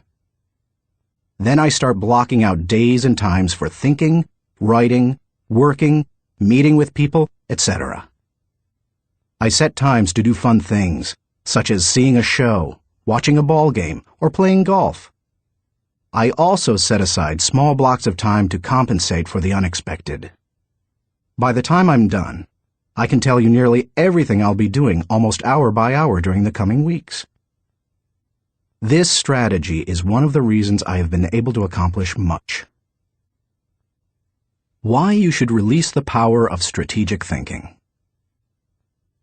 Strategic thinking helps me to plan, to become more efficient, to maximize my strengths, and to find the most direct path toward achieving any objective.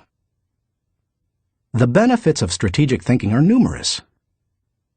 Here are a few of the reasons you should adopt it as one of your thinking tools. 1. Strategic thinking simplifies the difficult. Strategic thinking is really nothing more than planning on steroids. Spanish novelist Miguel de Cervantes said, "The man who is prepared has his battle half fought." Strategic thinking takes complex issues and long-term objectives, which can be very difficult to address, and breaks them down into manageable sizes. Anything becomes simpler when it has a plan. Strategic thinking can also help you simplify the management of everyday life. I do that by using systems, which are nothing more than good strategies repeated. I am well known among pastors and other speakers for my filing system. Writing a lesson or speech can be difficult, but because I use my system to file quotes, stories, and articles, when I need something to flesh out or illustrate a point, I simply go to one of my 1,200 files and find a good piece of material that works. Just about any difficult task can be made simpler with strategic thinking. 2. Strategic thinking prompts you to ask the right questions. Do you want to break down complex or difficult issues? Then ask questions. Strategic thinking forces you through this process. Take a look at the following questions developed by my friend Bob Beal, the author of Master Planning. Direction. What should we do next? Why? Organization. Who is responsible for what? Who is responsible for whom? Do we have the right people in the right places? Cash. What is our projected income, expense, net? Can we afford it? How can we afford it? Tracking. Are we on target? Overall evaluation. Are we achieving the quality we expect and demand of ourselves? Refinement. How can we be more effective and more efficient, move toward the ideal? These may not be the only questions you need to ask to begin formulating a strategic plan, but they are certainly a good start. 3. Strategic thinking prompts customization. General George S. Patton observed, "Successful generals make plans to fit circumstances, but do not try to create circumstances to fit plans." All good strategic thinkers are precise in their thinking. They try to match the strategy to the problem, because strategy isn't a one-size-fits-all proposition. Sloppy or generalized thinking is an enemy of achievement. The intention to customize in strategic thinking forces a person to go beyond vague ideas and engage in specific ways to go after a task or problem. It sharpens the mind. 4. Strategic thinking prepares you today for an uncertain tomorrow. Strategic thinking is the bridge that links where you are to where you want to be. It gives direction and credibility today and increases your potential for success tomorrow. It is, as Mary Webb suggests, like saddling your dreams before you ride them. 5. Strategic thinking reduces the margin of error. Anytime you shoot from the hip or go into a totally reactive mode, you increase your margin for error. It's like a golfer stepping up to a golf ball and hitting it before lining up the shot. Misaligning a shot by just a few degrees can send the ball 100 yards off target. Strategic thinking, however, greatly reduces that margin for error. It lines up your actions with your objectives, just as lining up a shot in golf helps you to put the ball closer to the pin. The better aligned you are with your target, the better the odds that you will be going in the right direction. 6. Strategic thinking gives you influence with others. One executive confided in another, "Our company has a short-range plan and a long-range plan. Our short-range plan is to stay afloat long enough to make it to our long-range plan." That's hardly a strategy, yet that's the position where some business leaders put themselves. There's more than one problem with neglecting strategic thinking in that way. Not only does it fail to build the business, but it also loses the respect of everyone involved with the business. The one with the plan is the one with the power. It doesn't matter in what kind of activity you're involved. Employees want to follow the business leader with a good business plan. Volunteers want to join the pastor with a good ministry plan. Children want to be with the adult who has the well-thought-out vacation plan. If you practice strategic thinking, others will listen to you, and they will want to follow you. If you possess a position of leadership in an organization, strategic thinking is essential. How to release the power of strategic thinking. To become a better strategic thinker, able to formulate and implement plans that will achieve the desired objective, take the following guidelines to heart. 1. Break down the issue. The first step in strategic thinking is to break down an issue into smaller, more manageable parts, so that you can focus on them more effectively. How you do it is not as important as just doing it. You might break an issue down by function. That's what automotive innovator Henry Ford did when he created the assembly line. And that's why he said, "Nothing is particularly hard if you divide it into small jobs." How you break down an issue is up to you, whether it's by function, timetable, responsibility, purpose, or some other method. The point is that you need to break it down. Only one person in a million can juggle the whole thing in his head and think strategically to create solid, viable plans. 2.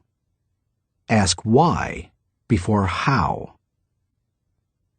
When most people begin using strategic thinking to solve a problem or plan a way to meet an objective, they often make the mistake of jumping the gun and trying immediately to figure out how to accomplish it. Instead of asking how, they should first ask why.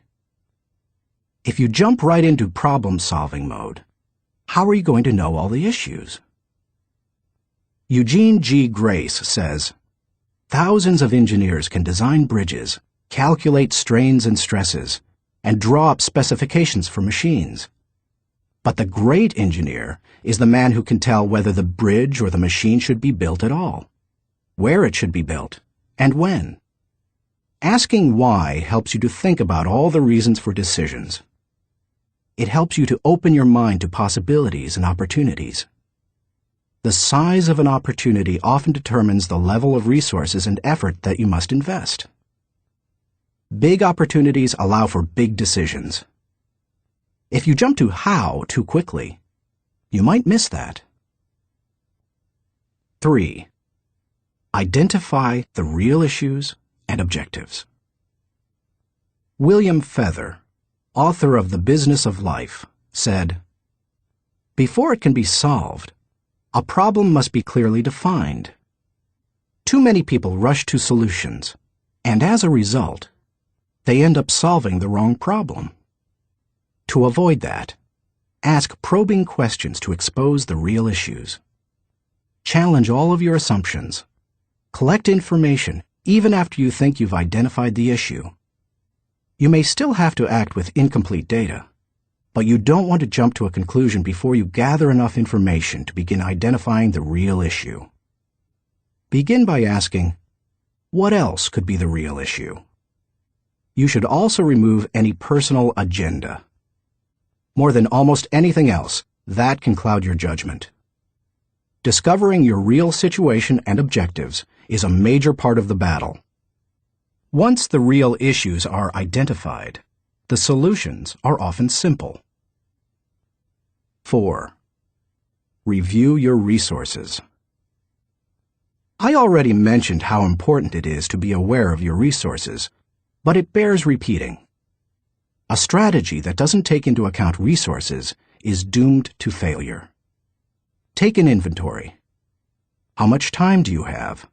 How much money? What kinds of materials, supplies, or inventory do you have?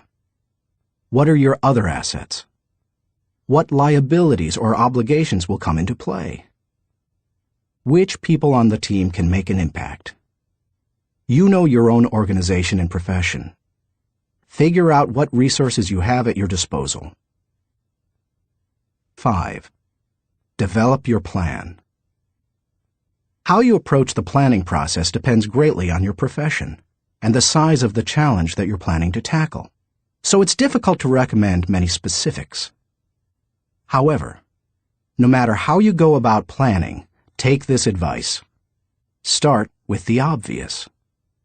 When you tackle an issue or plan that way, it brings unity and consensus to the team, because everyone sees those things. Obvious elements build mental momentum and initiate creativity and intensity. The best way to create a road to the complex is to build on the fundamentals. 6. Put the right people in the right place. It's critical that you include your team as part of your strategic thinking. Before you can implement your plan, you must make sure that you have the right people in place. Even the best strategic thinking won't help if you don't take into account the people part of the equation. Look what happens if you miscalculate. Wrong person. Problems instead of potential. Wrong place. Frustration instead of fulfillment. Wrong plan. Grief instead of growth. Everything comes together, however, when you put together all three elements: the right person, the right place, and the right plan. 7. Keep repeating the process. My friend Olin Hendricks remarked, "Strategic thinking is like showering. You have to keep doing it. If you expect to solve any major problem once, you're in for disappointment." Little things such as filing or shopping systematically can be won easily through systems and personal discipline. But major issues need major strategic thinking time. What Thane Yost said is really true. The will to win is worthless if you do not have the will to prepare. If you want to be an effective strategic thinker, then you need to become a continuous strategic thinker. As I was working on this chapter, I came across an article in my local paper on the celebration of the Jewish Passover and how millions of American Jews read the order of service for their Seder, or Passover meal, from a small booklet produced by Maxwell House Coffee. For more than 70 years, the coffee company has produced the booklet, called a Haggadah, and during those years, it has distributed more than 40 million copies of it. "I remember using them all my life," said Regina Witt, who is in her 50s. So does her mother, who is almost 90. It's our tradition. I think it would be very strange not to use them. So how did Maxwell House come to supply the booklets? It was the result of strategic thinking. 80 years ago, marketing man Joseph Jacobs advised that the company could sell coffee during Passover if the product were certified kosher by a rabbi. Since 1923, Maxwell House Coffee has been certified kosher for Passover. And then Jacobs suggested that if they gave away the Haggadah booklets, they could increase sales. They've been creating the booklets and selling coffee during Passover ever since. That's what can happen when you unleash the power of strategic thinking. Thinking question. Am I implementing strategic plans that give me direction for today and increase my potential for tomorrow? Chapter 6. Explore possibility thinking. Nothing is so embarrassing as watching someone do something that you said could not be done. Sam Ewing. People who embrace possibility thinking are capable of accomplishing tasks that seem impossible because they believe in solutions. Here are several reasons why you should become a possibility thinker. 1. Possibility thinking increases your possibilities. When you believe you can do something difficult, and you succeed, many doors open for you. When George Lucas succeeded in making Star Wars, despite those who said the special effects he wanted hadn't ever been done, and couldn't be done, many other possibilities opened up to him. Industrial Light and Magic, the company he created to produce those impossible special effects, became a source of revenue to help underwrite his other projects. He was able to produce merchandising tie-ins to his movies, thus bringing in another revenue stream to fund his movie making. But his confidence in doing the difficult has also made a huge impact on other movie makers and a whole new generation of moviegoers. Popular culture writer Chris Salewicz asserts, at first, directly through his own work, and then via the unparalleled influence of ILM, Industrial Light and Magic, George Lucas has dictated for 2 decades the essential broad notion of what is cinema. If you open yourself up to possibility thinking, you open yourself up to many other possibilities. 2. Possibility thinking draws opportunities and people to you. The case of George Lucas helps you to see how being a possibility thinker can create new opportunities and attract people. People who think big attract big people to them. If you want to achieve big things, you need to become a possibility thinker. 3. Possibility thinking increases others' possibilities. Big thinkers who make things happen also create possibilities for others. That happens in part because it's contagious. You can't help but become more confident and think bigger when you're around possibility thinkers. 4. Possibility thinking allows you to dream big dreams. No matter what your profession, possibility thinking can help you to broaden your horizons and dream bigger dreams. Professor David J. Schwartz believes, big thinkers are specialists in creating positive, forward-looking, optimistic pictures in their own minds and in the minds of others. If you embrace possibility thinking, your dreams will go from molehill to mountain size. And because you believe in possibilities, you put yourself in position to achieve them. 5. Possibility thinking makes it possible to rise above average. During the 1970s, when oil prices went through the roof, automobile makers were ordered to make their cars more fuel efficient. One manufacturer asked a group of senior engineers to drastically reduce the weight of cars they were designing.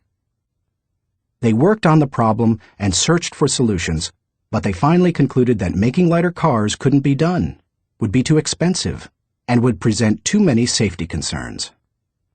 They couldn't get out of the rut of their average thinking. What was the automaker's solution? They gave the problem to a group of less experienced engineers. The new group found ways to reduce the weight of the company's automobiles by hundreds of pounds. Because they thought that solving the problem was possible, it was. Every time you remove the label of impossible from a task, you raise your potential from average to off the charts. 6. Possibility thinking gives you energy. A direct correlation exists between possibility thinking and the level of a person's energy. Who gets energized by the prospect of losing? If you know something can't succeed, how much time and energy are you willing to give it? Nobody goes looking for a lost cause. You invest yourself in what you believe can succeed. When you embrace possibility thinking, you believe in what you're doing, and that gives you energy. 7. Possibility thinking keeps you from giving up.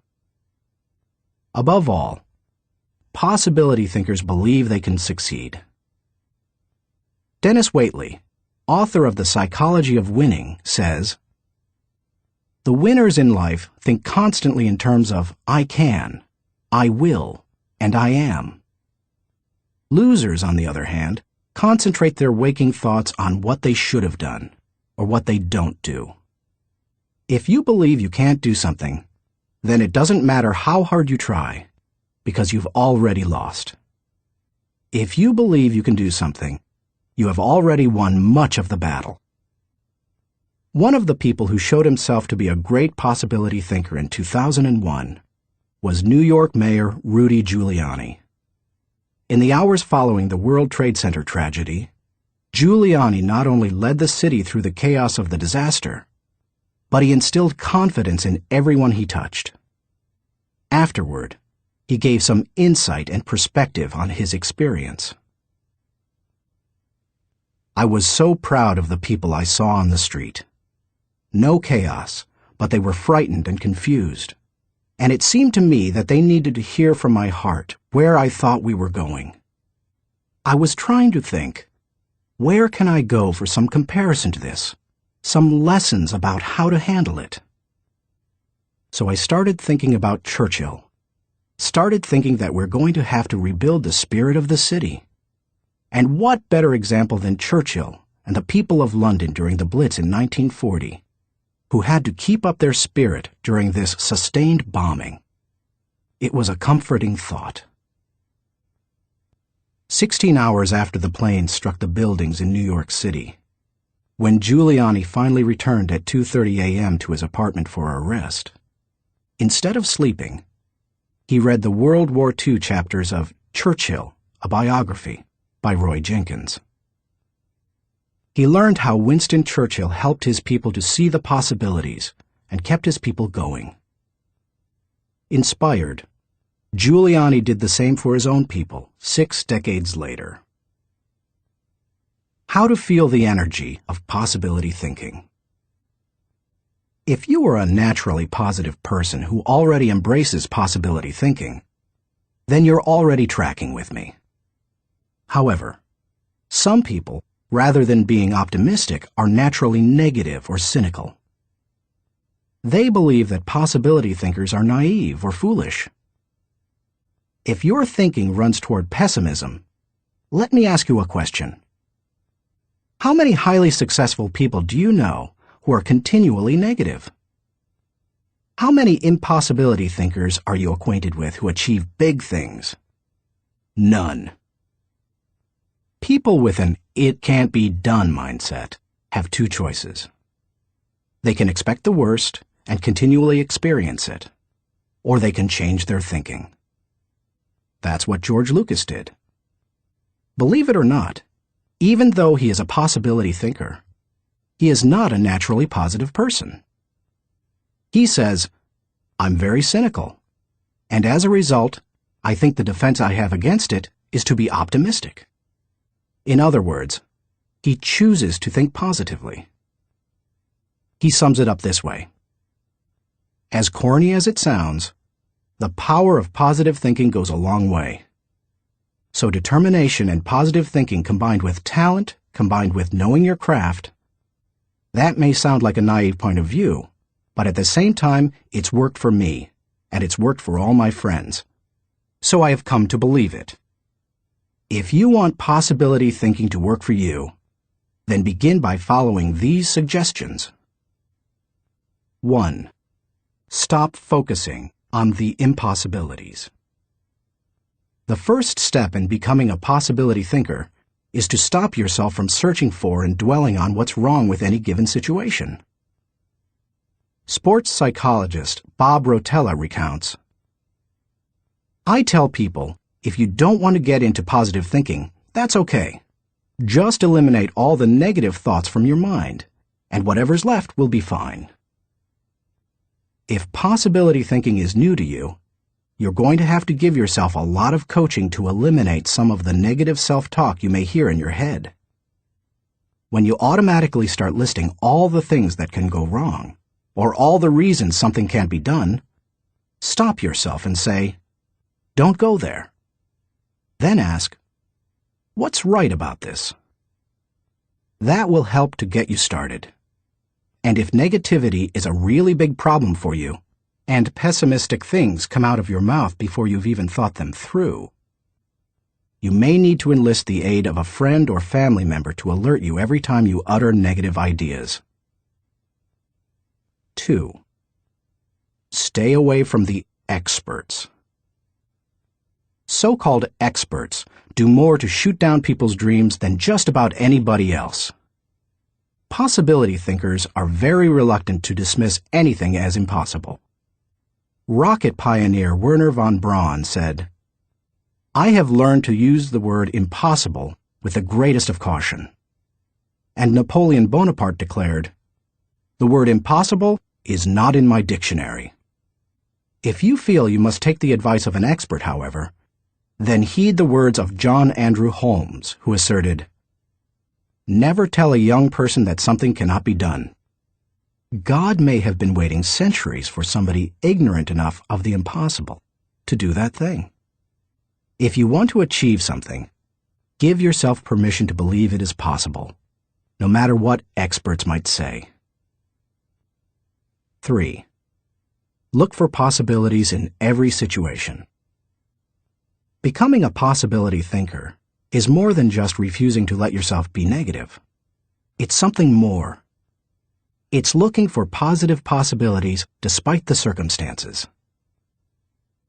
I recently heard Don Soderquist, former president of Walmart, tell a wonderful story that illustrates how a person can find positive possibilities in any situation. Soderquist had gone with Sam Walton to Huntsville, Alabama, to open several new stores. While there, Walton suggested they visit the competition. Here's what Soderquist said happened. "We went into one store, and I have to tell you that it was the worst store I have ever seen in my life. It was terrible. There were no customers. There was no help on the floor. The aisles were cluttered with merchandise, empty shelves, dirty. It was absolutely terrible."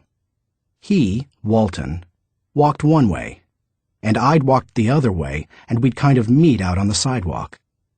He said, "What'd you think, Don?" I said, "Sam, that is the absolutely worst store I've ever seen in my life. I mean, did you see the aisles?"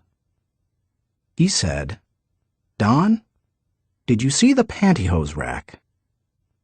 I said, "No, I didn't, Sam. I must have gone on a different aisle than you. I didn't see that." He said, "That was the best pantyhose rack I've ever seen, Don." And he said, "I pulled the fixture out, and on the back was the name of the manufacturer. When we get back, I want you to call that manufacturer and have him come in and visit with our fixture people. I want to put that rack in our stores. It's absolutely the best I've ever seen." And he said next, "Did you see the ethnic cosmetics?" I said, "Sam, that must have been right next to the pantyhose rack, because I absolutely missed that." He said, "Don, do you realize that in our stores we have 4 feet of ethnic cosmetics? These people had 12 feet of it. We are absolutely missing the boat. I wrote down the distributor of some of those products. When we get back, I want you to get a hold of our cosmetic buyer and get these people in. We absolutely need to expand our ethnic cosmetics. Now, Sam Walton didn't hit me on the head and say, "Don, now what lesson did you learn from this?" He had already hit me on the head by looking for the good, looking how to improve, striving for excellence. It's so easy to go and look at what other people do badly. But one of the leadership characteristics of vision that he showed me, and I'll never forget it, is look for the good in what other people are doing and apply it. It doesn't take a genius IQ or 20 years of experience to find the possibility in every situation. All it takes is the right attitude, and anybody can cultivate that. 4. Dream one size bigger. One of the best ways to cultivate a possibility mindset is to prompt yourself to dream one size bigger than you normally do. Let's face it, most people dream too small. They don't think big enough. Henry Curtis advises, make your plans as fantastic as you like, because 25 years from now, they will seem mediocre. Make your plans 10 times as great as you first planned, and 25 years from now, you will wonder why you did not make them 50 times as great. If you push yourself to dream more expansively, to imagine your organization one size bigger, to make your goals at least a step beyond what makes you comfortable, you will be forced to grow. And it will set you up to believe in greater possibilities. 5. Question the status quo. Most people want their lives to keep improving, yet they value peace and stability at the same time. People often forget that you can't improve and still stay the same. Growth means change. Change requires challenging the status quo. If you want greater possibilities, you can't settle for what you have now.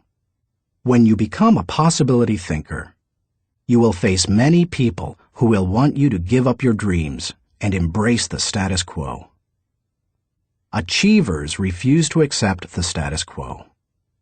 As you begin to explore greater possibilities for yourself, your organization, or your family, and others challenge you for it, take comfort in knowing that right now as you read this, other possibility thinkers across the country and around the world are thinking about curing cancer, developing new energy sources, feeding hungry people, and improving quality of life.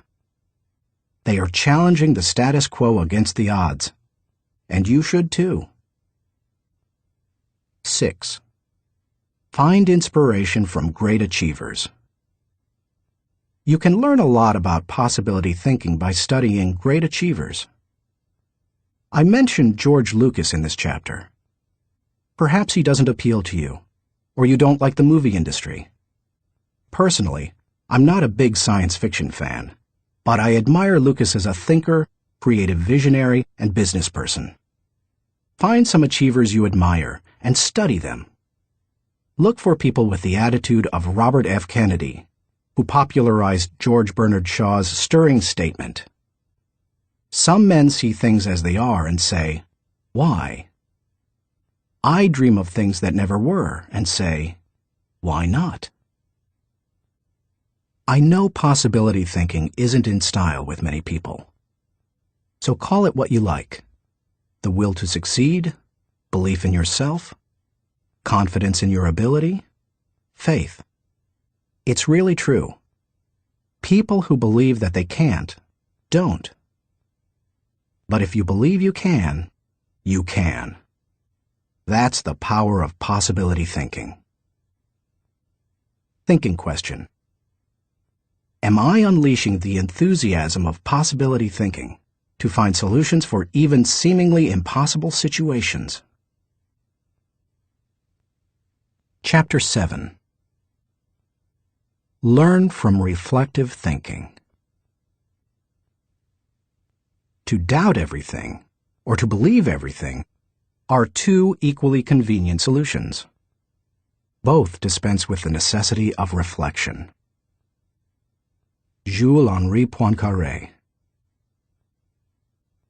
The pace of our society does not encourage reflective thinking. Most people would rather act than think. Now, don't get me wrong. I'm a person of action. I have very high energy, and I like to see things accomplished. But I'm also a reflective thinker. Reflective thinking is like the crock pot of the mind. It encourages your thoughts to simmer until they're done. As I go through this process, my goal is to reflect so that I might learn from my successes and mistakes, discover what I should try to repeat, and determine what I should change.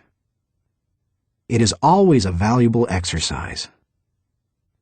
By mentally visiting past situations, you can think with greater understanding. 1. Reflective thinking gives you true perspective. When our children were young and still lived at home, we used to take them on wonderful vacations every year. When we got home, they always knew that I was going to ask them two questions. What did you like best, and what did you learn? It didn't matter whether we went to Walt Disney World or Washington, D.C. I always asked those questions. Why? Because I wanted them to reflect on their experiences. Children don't naturally grasp the value or cost of an experience unless prompted. They take things for granted. I wanted my children to appreciate our trips and to learn from them. When you reflect, you are able to put an experience into perspective. You are able to evaluate its timing, and you are able to gain a new appreciation for things that before went unnoticed. Most people are able to recognize the sacrifices of their parents or other people only when they become parents themselves. That's the kind of perspective that comes with reflection. 2. Reflective thinking gives emotional integrity to your thought life. Few people have good perspective in the heat of an emotional moment. Most individuals who enjoy the thrill of an experience try to go back and recapture it without first trying to evaluate it. It's one of the reasons our culture produces so many thrill seekers. Likewise, those who survive a traumatic experience usually avoid similar situations at all costs, which sometimes ties them into emotional knots. Reflective thinking enables you to distance yourself from the intense emotions of particularly good or bad experiences and see them with fresh eyes. You can see the thrills of the past in the light of emotional maturity and examine tragedies in the light of truth and logic. That process can help a person to stop carrying around a bunch of negative emotional baggage. President George Washington observed, "We ought not to look back unless it is to derive useful lessons from past errors and for the purpose of profiting by dearly bought experience." Any feeling that can stand up to the light of truth and can be sustained over time has emotional integrity and is therefore worthy of your mind and heart. 3. Reflective thinking increases your confidence in decision-making. Have you ever made a snap judgment and later wondered if you did the right thing? Everybody has. Reflective thinking can help to diffuse that doubt. It also gives you confidence for the next decision. Once you've reflected on an issue, you don't have to repeat every step of the thinking process when you're faced with it again. You've got mental road markers from having been there before. That compresses and speeds up thinking time, and it gives you confidence. And over time, it can also strengthen your intuition. 4. Reflective thinking clarifies the big picture. When you engage in reflective thinking, you can put ideas and experiences into a more accurate context. Reflective thinking encourages us to go back and spend time pondering what we have done and what we have seen. If a person who loses his job reflects on what happened, he may see a pattern of events that led to his dismissal. He will better understand what happened, why it happened, and what things were his responsibility. If he also looks at the incidents that occurred afterward, he may realize that in the larger scheme of things, he's better off in his new position because it better fits his skills and desires. Without reflection, it can be very difficult to see that big picture. 5. Reflective thinking takes a good experience and makes it a valuable experience. When you were just starting out in your career, did it seem that few people were willing to give someone without experience an opportunity? At the same time, could you see people who had been on their jobs 20 years who yet did their work poorly?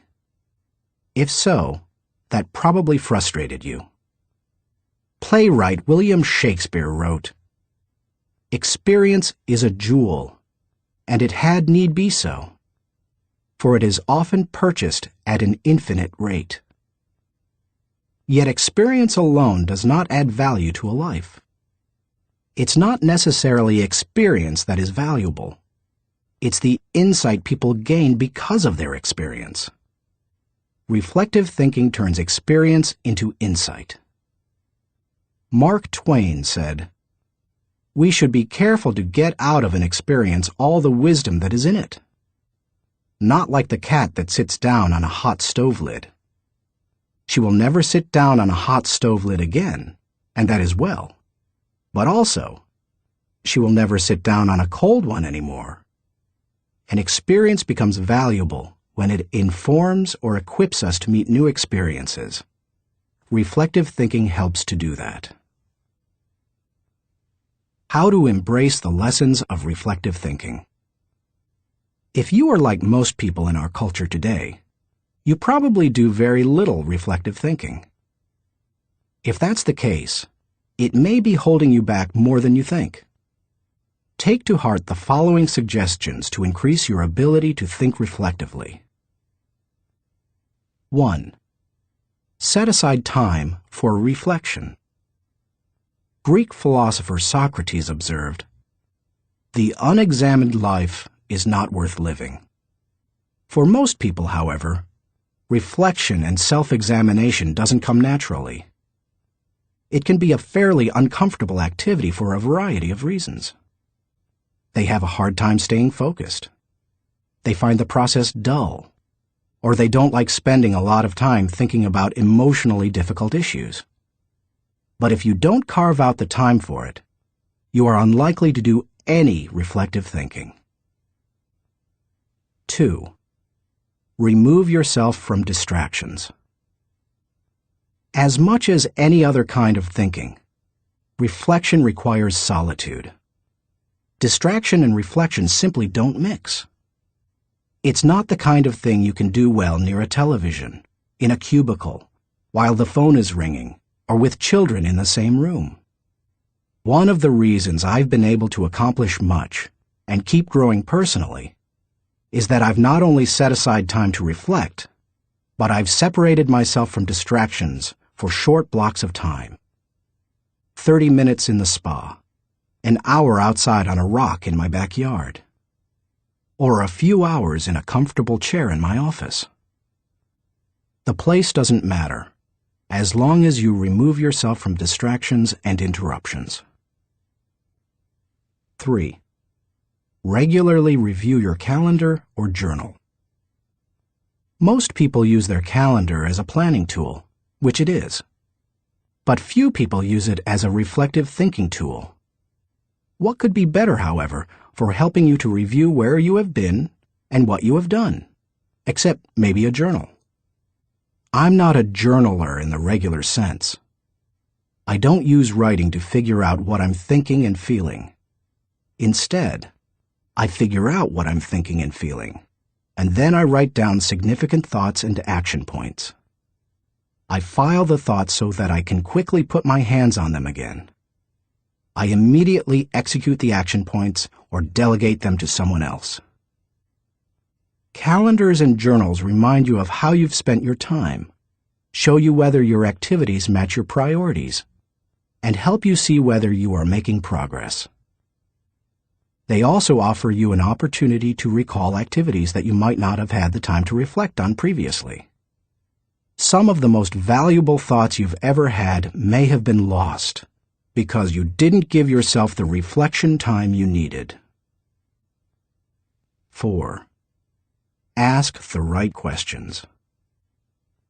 The value you receive from reflecting will depend on the kinds of questions you ask yourself. The better the questions, the more gold you will mine from your thinking. When I reflect, I think in terms of my values, relationships, and experiences. Here are some sample questions. Personal growth. What have I learned today that will help me grow? How can I apply it to my life? When should I apply it? Adding value. To whom did I add value today? How do I know I added value to that person? Can I follow up and compound the positive benefit he or she received? Leadership. Did I lead by example today? Did I lift my people and organization to a higher level?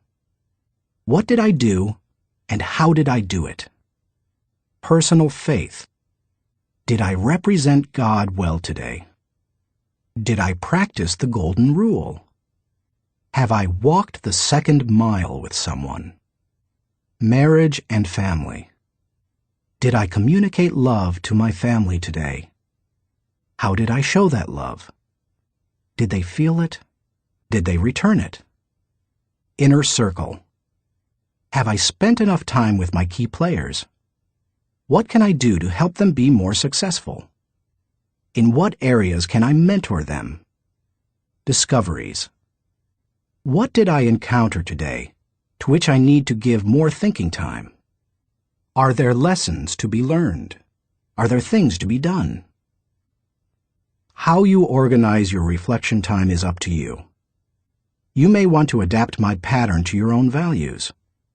Or you can try a system that my friend Dick Biggs uses. He creates 3 columns on a sheet of paper. Year, turning point, impact. This system is good for reflecting on the bigger picture. Dick used it to see patterns in his life, such as when he moved to Atlanta and was encouraged by a new teacher to write. You could just as easily write event, significance, and action point on a page to help you benefit from reflective thinking. The main thing is to create questions that work for you and write down any significant thoughts that come to you during the reflection time. 5. Cement your learning through action. Writing down the good thoughts that come out of your reflective thinking has value, but nothing helps you to grow like putting your thoughts into action. To do that, you must be intentional. When you read a good book, for example, there are always good thoughts, quotes, or lessons that you can take away from it and use yourself. I always mark the takeaways in a book and then reread them when I'm done with the book. When I listen to a message, I record the takeaways so that I can file them for future use. When I go to a seminar, I take good notes, and I use a system of symbols to cue me to do certain things. An arrow pointing to the right means to look at this material again. An asterisk next to the marked section means to file it according to the subject noted. An open bracket means that I want to use what's marked in a lecture or book. An arrow pointing up means this idea will take off if I work at it. When most people go to a conference or seminar, they enjoy the experience, listen to the speakers, and sometimes even take notes. But nothing happens after they go home. They like many of the concepts they hear, but when they close their notebooks, they don't think about them again. When that happens, they receive little more than a temporary surge of motivation. When you go to a conference, revisit what you heard, reflect on it, and then put it into action, it can change your life. Ultimately, reflective thinking has three main values. It gives me perspective within context. It allows me to continually connect with my journey. And it provides counsel and direction concerning my future. It is an invaluable tool to my personal growth. Few things in life can help me learn and improve the way reflective thinking can. Thinking question. Am I regularly revisiting the past to gain a true perspective and think with understanding? Chapter 8. Question popular thinking. I'm not an answering machine. I'm a questioning machine. If we have all the answers, how come we're in such a mess? Douglas Cardinal. Economist John Maynard Keynes, whose ideas profoundly influenced economic theory and practices in the 20th century, asserted, "The difficulty lies not so much in developing new ideas as in escaping from the old ones." Going against popular thinking can be difficult, whether you're a business person bucking company tradition, a pastor introducing new types of music to his church, a new mother rejecting old wives' tales handed down from her parents, or a teenager ignoring currently popular styles. Many of the ideas in this book go against popular thinking. If you value popularity over good thinking, then you will severely limit your potential to learn the types of thinking encouraged by this book. Popular thinking is too average to understand the value of good thinking, too inflexible to realize the impact of changed thinking, too lazy to master the process of intentional thinking, too small to see the wisdom of big-picture thinking, too satisfied to unleash the potential of focused thinking, too traditional to discover the joy of creative thinking, too naive to recognize the importance of realistic thinking, too undisciplined to release the power of strategic thinking, too limiting to feel the energy of possibility thinking, too trendy to embrace the lessons of reflective thinking, too shallow to question the acceptance of popular thinking, too proud to encourage the participation of shared thinking, too self-absorbed to experience the satisfaction of unselfish thinking, and too uncommitted to enjoy the return of bottom-line thinking.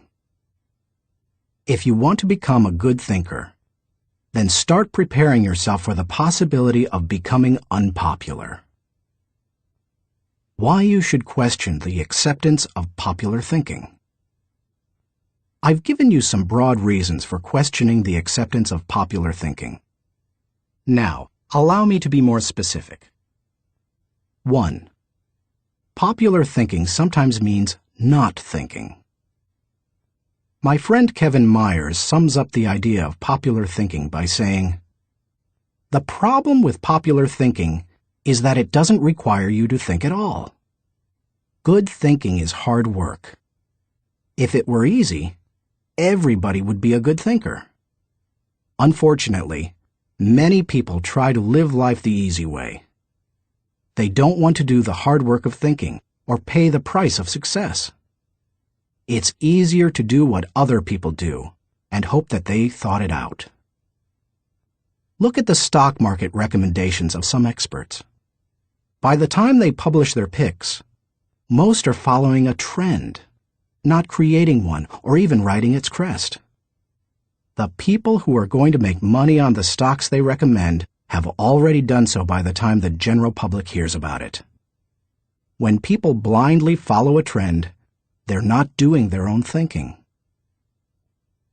2. Popular thinking offers false hope. Benno Muller-Hill, a professor in the University of Cologne Genetics Department, tells how one morning in high school, He stood last in a line of 40 students in the schoolyard. His physics teacher had set up a telescope so that his students could view a planet and its moons. The first student stepped up to the telescope. He looked through it, but when the teacher asked if he could see anything, the boy said no. His nearsightedness hampered his view. The teacher showed him how to adjust the focus, and the boy finally said he could see the planet and moons. One by one, the students stepped up to the telescope and saw what they were supposed to see. Finally, the second-to-last student looked into the telescope and announced that he could not see anything. "You idiot," shouted the teacher. "You have to adjust the lenses." The student tried, but he finally said, "I still can't see anything. It is all black." The teacher, disgusted, looked through the telescope himself, and then looked up with a strange expression. The lens cap still covered the telescope. None of the students had been able to see anything. Many people look for safety and security in popular thinking. They figure that if a lot of people are doing something, then it must be right. It must be a good idea. If most people accept it, then it probably represents fairness, equality, compassion, and sensitivity, right? Not necessarily. Popular thinking said the Earth was the center of the universe. Yet Copernicus studied the stars and planets and proved mathematically that the Earth and the other planets in our solar system revolved around the sun. Popular thinking said surgery didn't require clean instruments. Yet Joseph Lister studied the high death rates in hospitals and introduced antiseptic practices that immediately saved lives. Popular thinking said that women shouldn't have the right to vote. Yet people like Emmeline Pankhurst and Susan B. Anthony fought for and won that right. Popular thinking put the Nazis into power in Germany. Yet Hitler's regime murdered millions and nearly destroyed Europe. We must always remember there is a huge difference between acceptance and intelligence. People may say that there's safety in numbers, but that's not always true. Sometimes it's painfully obvious that popular thinking isn't good and right. Other times, it's less evident. For example, consider the staggering number of people in the United States who have run up large amounts of debt on their credit cards. Anyone who is financially astute will tell you that's a bad idea. Yet millions follow right along with the popular thinking of buy now, pay later. And so they pay and pay and pay. Many promises of popular thinking ring hollow. Don't let them fool you. 3. Popular thinking is slow to embrace change. Popular thinking loves the status quo. It puts its confidence in the idea of the moment and holds on to it with all its might. As a result, it resists change and dampens innovation. Donald M. Nelson, former president of the Society of Independent Motion Picture Producers, criticized popular thinking when he asserted, "We must discard the idea that past routine, past ways of doing things are probably the best ways.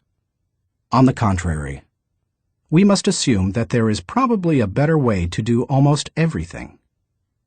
We must stop assuming that a thing which never has been done before probably cannot be done at all." 4. Popular thinking brings only average results. The bottom line? Popular thinking brings mediocre results. Here is popular thinking in a nutshell. Popular equals normal equals average. It's the least of the best and the best of the least. We limit our success when we adopt popular thinking. It represents putting in the least energy to just get by. You must reject common thinking if you want to accomplish uncommon results. How to question the acceptance of popular thinking. Popular thinking has often proved to be wrong and limiting. Questioning it isn't necessarily hard once you cultivate the habit of doing so. The difficulty is in getting started. Begin by doing the following things. 1. Think before you follow. Many individuals follow others almost automatically. Sometimes they do so because they desire to take the path of least resistance. Other times they fear rejection, or they believe there's wisdom in doing what everyone else does. But if you want to succeed, you need to think about what's best, not what's popular. Challenging popular thinking requires a willingness to be unpopular and go outside of the norm. Following the tragedy of September 11, 2001, for example, few people willingly chose to travel by plane. But that was the best time to travel. Crowds were down, security was up, and airlines were cutting prices. About a month after the tragedy, my wife Margaret and I heard that Broadway shows had lots of seats and many New York hotel rooms remained empty. Popular thinking said, "Stay away from New York."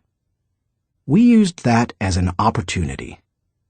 We got cheap plane tickets to the city, booked a room in a great hotel for about half price, and got tickets to the most sought-after show, The Producers. As we took our seats in the theater, we sat next to a woman beside herself with excitement. "I can't believe I'm finally here," she said to us. "I've waited so long. This is the best show on Broadway, and the hardest to get tickets to." Then she turned to look me in the eye and said, "I've had my tickets for a year and a half waiting to see this show. How long ago did you get yours?" "You won't like my answer," I replied. "Oh, come on," she said. "How long?" "I got mine 5 days ago," I answered. She looked at us in horror. By the way, she was right. It's one of the best shows we've seen in a while. And we got to see it only because we were willing to go against popular thinking when everyone else was staying at home. As you begin to think against the grain of popular thinking, remind yourself that unpopular thinking, even when resulting in success, is largely underrated, unrecognized, and misunderstood. Unpopular thinking contains the seeds of vision and opportunity. Unpopular thinking is required for all progress. The next time you feel ready to conform to popular thinking on an issue, stop and think. You may not want to create change for its own sake, but you certainly don't want to blindly follow just because you haven't thought about what's best. 2. Appreciate thinking different from your own. One of the ways to embrace innovation and change is to learn to appreciate how others think. To do that, you must continually expose yourself to people different from yourself. My brother, Larry Maxwell, a good businessman and an innovative thinker, continually challenges popular thinking by thinking differently. He says, "Most of our people in sales and middle management come from businesses with products and services different from ours. That constantly exposes us to new ways of thinking. We also discourage our people from active participation in formal business and trade associations and fraternities because their thinking is quite common. They don't need to spend a lot of time thinking the way everyone else in the industry does." As you strive to challenge popular thinking, spend time with people with different backgrounds, education levels, professional experiences, personal interests, etc. You will think like the people with whom you spend the most time. If you spend time with people who think out of the box, you're more likely to challenge popular thinking and break new ground. 3. Continually question your own thinking. Let's face it, any time we find a way of thinking that works, one of our greatest temptations is to go back to it repeatedly, even if it no longer works well. The greatest enemy to tomorrow's success is sometimes today's success. My friend Andy Stanley recently taught a leadership lesson at Enjoy's Catalyst Conference called Challenging the Process. He described how progress must be preceded by change, and he pointed out many of the dynamics involved in questioning popular thinking. In an organization, he said, we should remember that every tradition was originally a good idea, and perhaps even revolutionary. But every tradition may not be a good idea for the future. In your organization, if you were involved in putting into place what currently exists, then it's likely that you will resist change, even change for the better. That's why it's important to challenge your own thinking. If you're too attached to your own thinking and how everything is done now, then nothing will change for the better. 4. Try new things in new ways. When was the last time you did something for the first time? Do you avoid taking risks or trying new things? One of the best ways to get out of the rut of your own thinking is to innovate. You can do that in little everyday ways. Drive to work a different way from normal. Order an unfamiliar dish at your favorite restaurant. Ask a different colleague to help you with a familiar project. Take yourself off of autopilot. Unpopular thinking asks questions and seeks options. In 1997, my 3 companies moved to Atlanta, Georgia. It's a great city, but traffic at peak times can get crazy. Immediately after moving here, I began looking for and testing alternative routes to desired destinations so that I would not be caught in traffic. From my house to the airport, for example, I have discovered and used 9 routes within 8 miles and 12 minutes from one another. Often, I am amazed to see people sitting on the freeway when they could be moving forward on an alternative route. What is the problem? Too many people have not tried new things in new ways. It is true. Most people are more satisfied with old problems than committed to finding new solutions. How you go about doing new things in new ways is not as important as making sure you do it. Besides, if you try to do new things in the same way that everyone else does, are you really going against popular thinking? Get out there and do something different today. 5. Get used to being uncomfortable.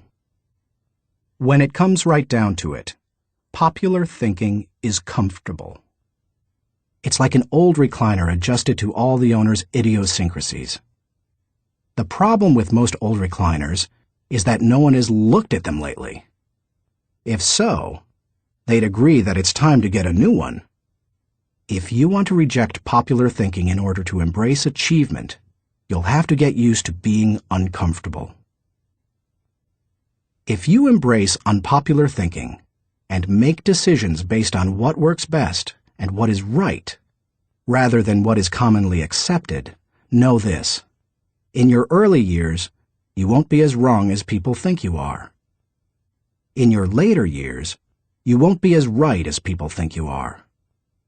And all through the years, you will be better than you thought you could be. Thinking question. Am I consciously rejecting the limitations of common thinking in order to accomplish uncommon results? Chapter 9. Benefit from shared thinking. None of us is as smart as all of us. Ken Blanchard. Good thinkers, especially those who are also good leaders, understand the power of shared thinking. They know that when they value the thoughts and ideas of others, they receive the compounding results of shared thinking and accomplish more than they ever could on their own. Those who participate in shared thinking understand the following. 1. Shared thinking is faster than solo thinking. We live in a truly fast-paced world. To function at its current rate of speed, we can't go it alone. I think the generation of young men and women just entering the workforce sense that very strongly. Perhaps that is why they value community so highly, and are more likely to work for a company they like than one that pays them well. Working with others is like giving yourself a shortcut. If you want to learn a new skill quickly, how do you do it? Do you go off by yourself and figure it out? Or do you get someone to show you how? You can always learn more quickly from someone with experience, whether you're trying to learn how to use a new software package, develop your golf swing, or cook a new dish.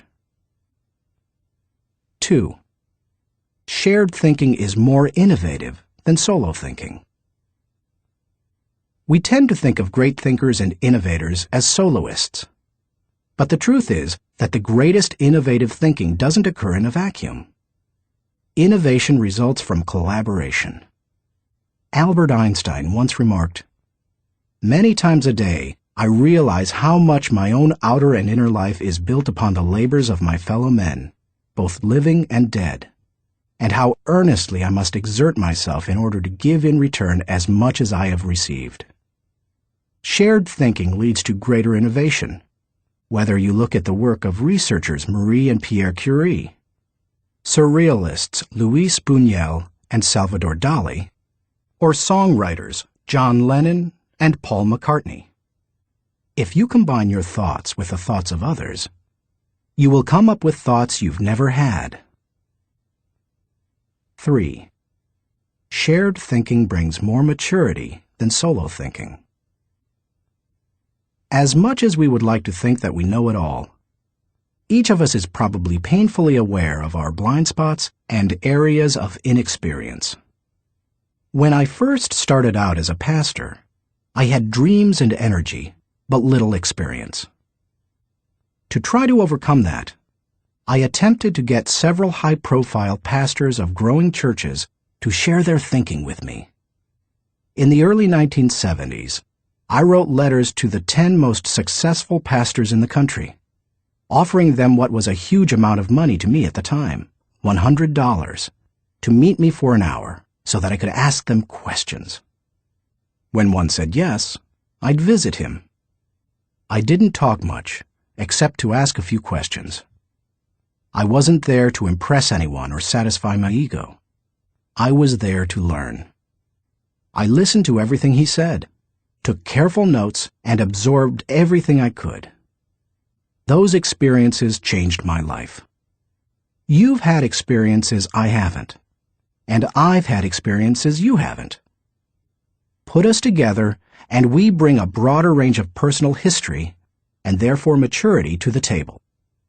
If you don't have the experience you need, hook up with someone who does. 4. Shared thinking is stronger than solo thinking.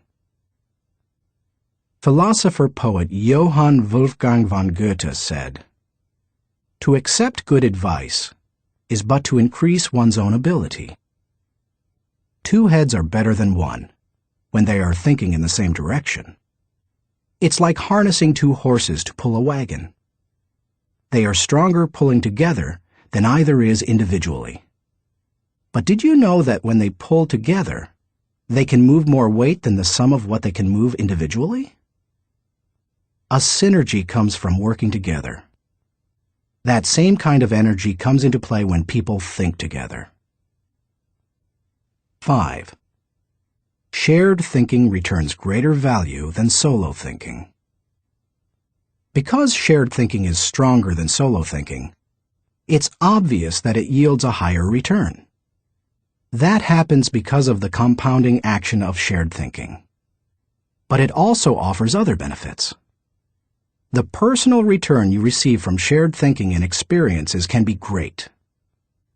Clarence Francis sums up the benefits in the following observation: "I sincerely believe that the word relationships is the key to the prospect of a decent world. It seems abundantly clear that every problem you will have, in your family, in your work, in our nation, or in this world, is essentially a matter of relationships, of interdependence." 6. shared thinking is the only way to have great thinking. I believe that every great idea begins with 3 or 4 good ideas. And most good ideas come from shared thinking. Playwright Ben Jonson said, "He that is taught only by himself has a fool for a master." When I was in school, teachers put the emphasis on being right and on doing better than the other students, rarely on working together to come up with good answers. Yet all the answers improve when they make the best use of everyone's thinking. If we each have one thought, and together we have 2 thoughts, then we always have the potential for a great thought. How to encourage the participation of shared thinking. Some people naturally participate in shared thinking. Anytime they see a problem, they think, "Who do I know who can help with this?" Leaders tend to be that way. So do extroverts. However, you don't have to be either of those to benefit from shared thinking. Use the following steps to help you improve your ability to harness shared thinking. 1. Value the ideas of others. First, believe that the ideas of other people have value. If you don't, your hands will be tied. How do you know if you truly want input from others? Ask yourself these questions. Am I emotionally secure? People who lack confidence and worry about their status, position, or power tend to reject the ideas of others, protect their turf, and keep people at bay. It takes a secure person to consider others' ideas. Years ago, an emotionally insecure person took a key position on my board of directors. After a couple of meetings, it became obvious to the other board members that this individual would not positively contribute to the organization. I asked a seasoned leader on the board, "Why does this person always do and say things that hinder our progress?" I'll never forget his reply. Hurting people hurt people. Do I place value on people? You won't value the ideas of a person if you don't value and respect the person himself or herself. Have you ever considered your conduct around people you value versus those you don't? Look at the differences. If I value people, I want to spend time with them. If I don't value people, I don't want to be around them. If I value people, I listen to them. If I don't value people, I neglect to listen. If I value people, I want to help them. If I don't value people, I don't offer them help. If I value people, I am influenced by them. If I don't value people, I ignore them. If I value people, I respect them. If I don't value people, I am indifferent. Do I value the interactive process? A wonderful synergy often occurs as the result of shared thinking. It can take you places you've never been. Publisher Malcolm Forbes asserted, "Listening to advice often accomplishes far more than heeding it." I must say, I didn't always value shared thinking. For many years, I tended to withdraw when I wanted to develop ideas. Only reluctantly did I work on ideas with others. When a colleague challenged me on this, I started to analyze my hesitancy. I realized that it went back to my college experience. Some days in the classroom, I could tell that a teacher was unprepared to lecture, and instead spent the class time asking us to give our uninformed opinions on a subject. Most of the time, the opinions seemed no better than mine. I had come to class so that the professor could teach me. I realized that the process of shared ideas wasn't the problem. It was who was doing the talking. Shared thinking is only as good as the people doing the sharing. Since learning that lesson, I have embraced the interactive process, and now I believe it is one of my strengths. Still, I always think about whom I bring around the table for a shared thinking session. I'll tell you my guidelines for whom I invite later in this chapter. You must open yourself up to the idea of sharing ideas before you will engage in the process of shared thinking. 2. Move from competition to cooperation. Jeffrey J. Fox, author of How to Become CEO, says, "Always be on the lookout for ideas. Be completely indiscriminate as to the source. Get ideas from customers, children, competitors, other industries, or cab drivers. It doesn't matter who thought of an idea." A person who values cooperation desires to complete the ideas of others, not compete with them. If someone asks you to share ideas, focus on helping the team, not getting ahead personally. And if you are the one who brings people together to share their thoughts, praise the idea more than the source of the idea.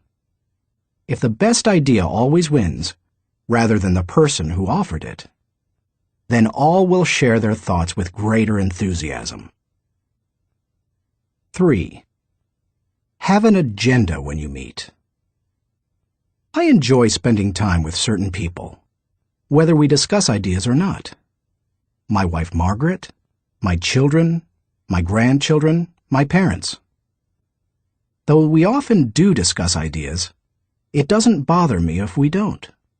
We are family. When I spend time with nearly anyone else in my life, however, I have an agenda. I know what I want to accomplish. The more I respect the wisdom of the person, the more I listen. For example, when I meet with someone I'm mentoring, I let the person ask the questions, but I expect to do most of the talking. When I meet with someone who mentors me, like Bill Bright, I mostly keep my mouth shut.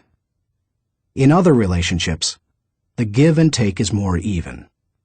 But no matter with whom I meet, I have a reason for getting together, and I have an expectation for what I'll give to it and get from it. That's true whether it's for business or pleasure. 4. Get the right people around the table. To get anything of value out of shared thinking, you need to have people around the table who bring something to the table. As you prepare to ask people to participate in shared thinking, use the following criteria for the selection process. Choose people whose greatest desire is the success of the ideas. People who can add value to another's thoughts. People who can emotionally handle quick changes in the conversation. People who appreciate the strengths of others in areas where they are weak. People who understand their place of value at the table. People who place what is best for the team before themselves. People who can bring out the best thinking in the people around them. People who possess maturity, experience, and success in the issue under discussion. People who will take ownership and responsibility for decisions. People who will leave the table with a we attitude, not a me attitude. Too often we choose our brainstorming partners based on feelings of friendship or circumstances or convenience. But that doesn't help us to discover and create the ideas of the highest order. Who we invite to the table makes all the difference. 5. Compensate good thinkers and collaborators well. Successful organizations practice shared thinking. If you lead an organization, department, or team, then you can't afford to be without people who are good at shared thinking. As you recruit and hire, look for good thinkers who value others, have experience with the collaborative process, and are emotionally secure. Then, pay them well, and challenge them to use their thinking skills and share their ideas often. Nothing adds value like a lot of good thinkers putting their minds together. No matter what you're trying to accomplish, you can do it better with shared thinking. That is why I spent much of my life teaching leadership. Good leadership helps to put together the right people at the right time for the right purpose so that everybody wins. All it takes is the right people and a willingness to participate in shared thinking. Thinking question. Am I consistently including the heads of others to think over my head and achieve compounding results? Chapter 10. Practice unselfish thinking. We cannot hold a torch to light another's path without brightening our own. Ben Sweetland. So far in this book, we've discussed many kinds of thinking that can help you to achieve more. Each of them has the potential to make you more successful. Now I want to acquaint you with a kind of thinking with the potential to change your life in another way. It might even redefine how you view success. Unselfish thinking can often deliver a return greater than any other kind of thinking. Take a look at some of its benefits. 1. Unselfish thinking brings personal fulfillment. Few things in life bring greater personal rewards than helping others. Charles H. Burr believed, "Getters generally don't get happiness. Givers get it." Helping people brings great satisfaction. When you spend your day unselfishly serving others, at night you can lay down your head with no regrets and sleep soundly. In Bringing Out the Best in People, Alan Loy McGuinness remarked, "There is no more noble occupation in the world than to assist another human being, to help someone succeed." Even if you have spent much of your life pursuing selfish gain, it's never too late to have a change of heart. Even the most miserable person, like Charles Dickens' Scrooge, can turn his life around and make a difference for others. That's what Alfred Nobel did. When he saw his own obituary in the newspaper, his brother had died, and the editor had written about the wrong Nobel, saying that the explosives his company produced had killed many people. Nobel vowed to promote peace and acknowledge contributions to humanity. That is how the Nobel Prizes came into being. 2. Unselfish thinking adds value to others. In 1904, Bessie Anderson Stanley wrote the following definition of success in Brown Book magazine.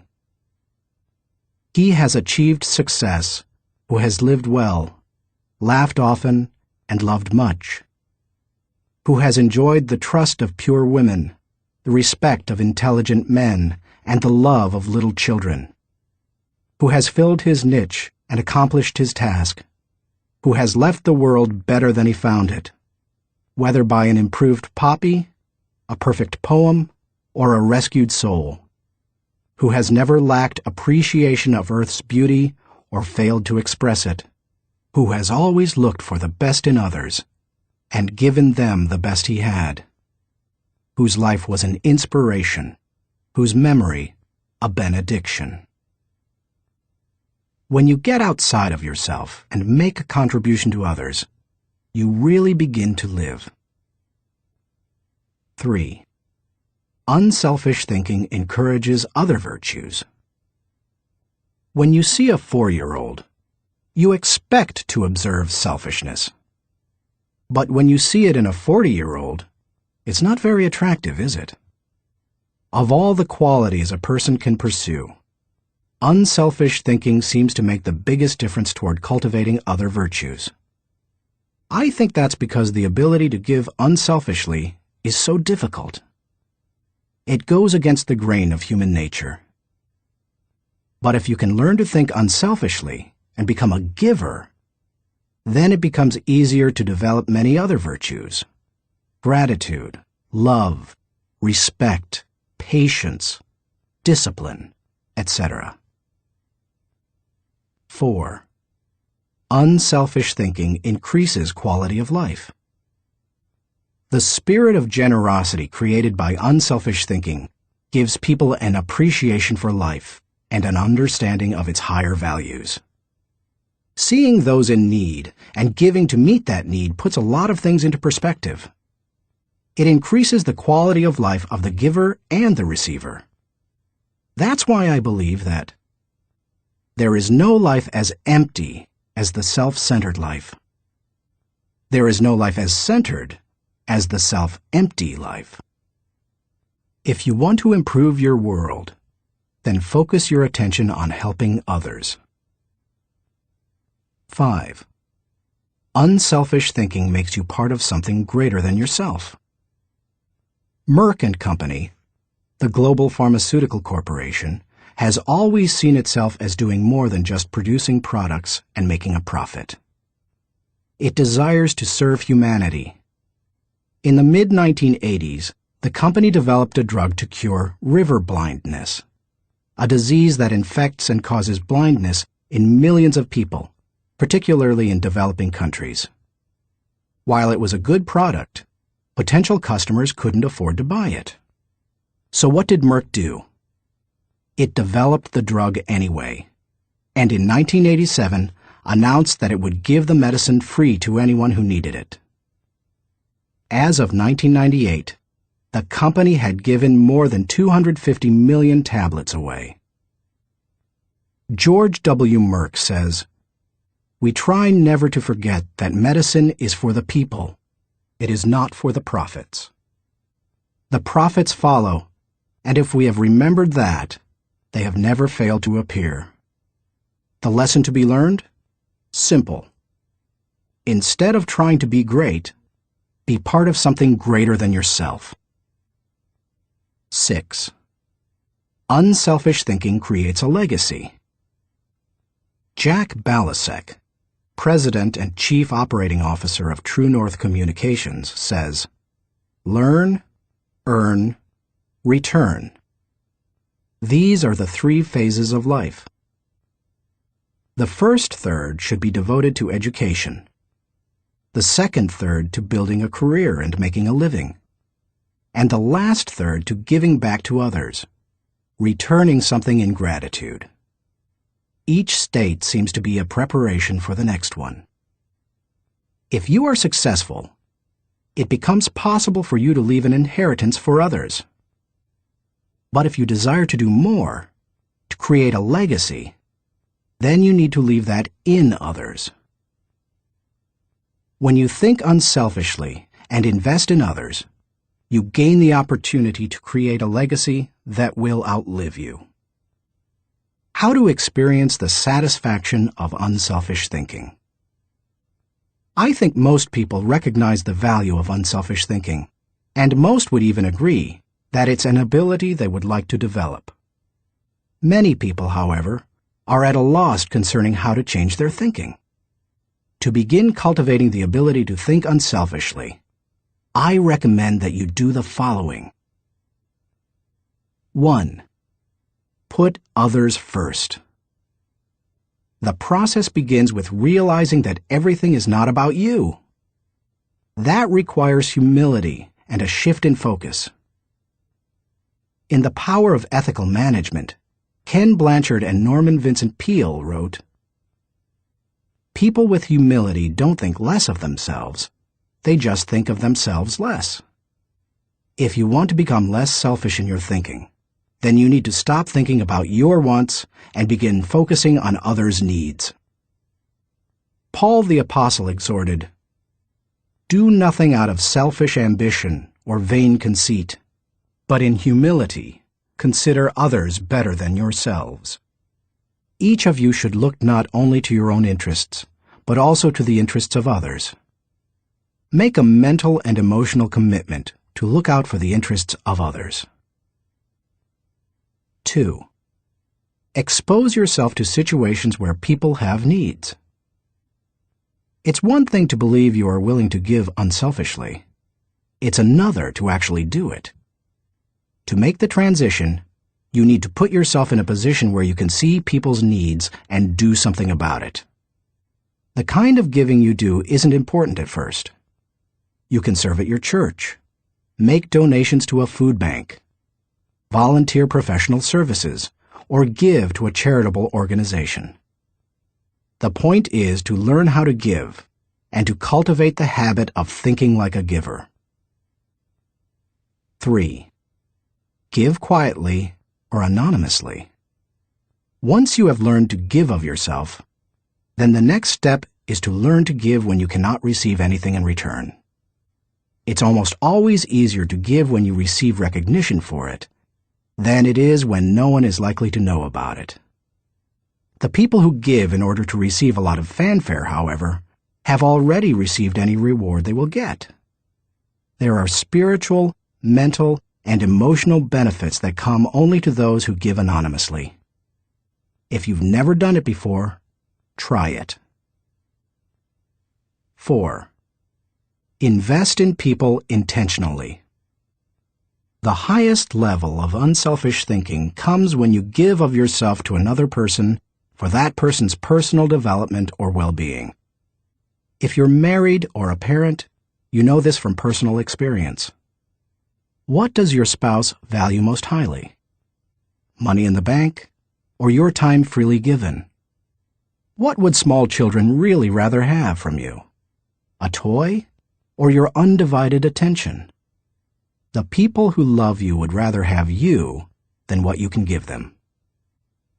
If you want to become the kind of person who invests in people, then consider others and their journey so that you can collaborate with them. Each relationship is like a partnership created for mutual benefit. As you go into any relationship, think about how you can invest in the other person so that it becomes a win-win situation. Here is how relationships most often play out. I win, you lose, I win only once. You win, I lose, you win only once.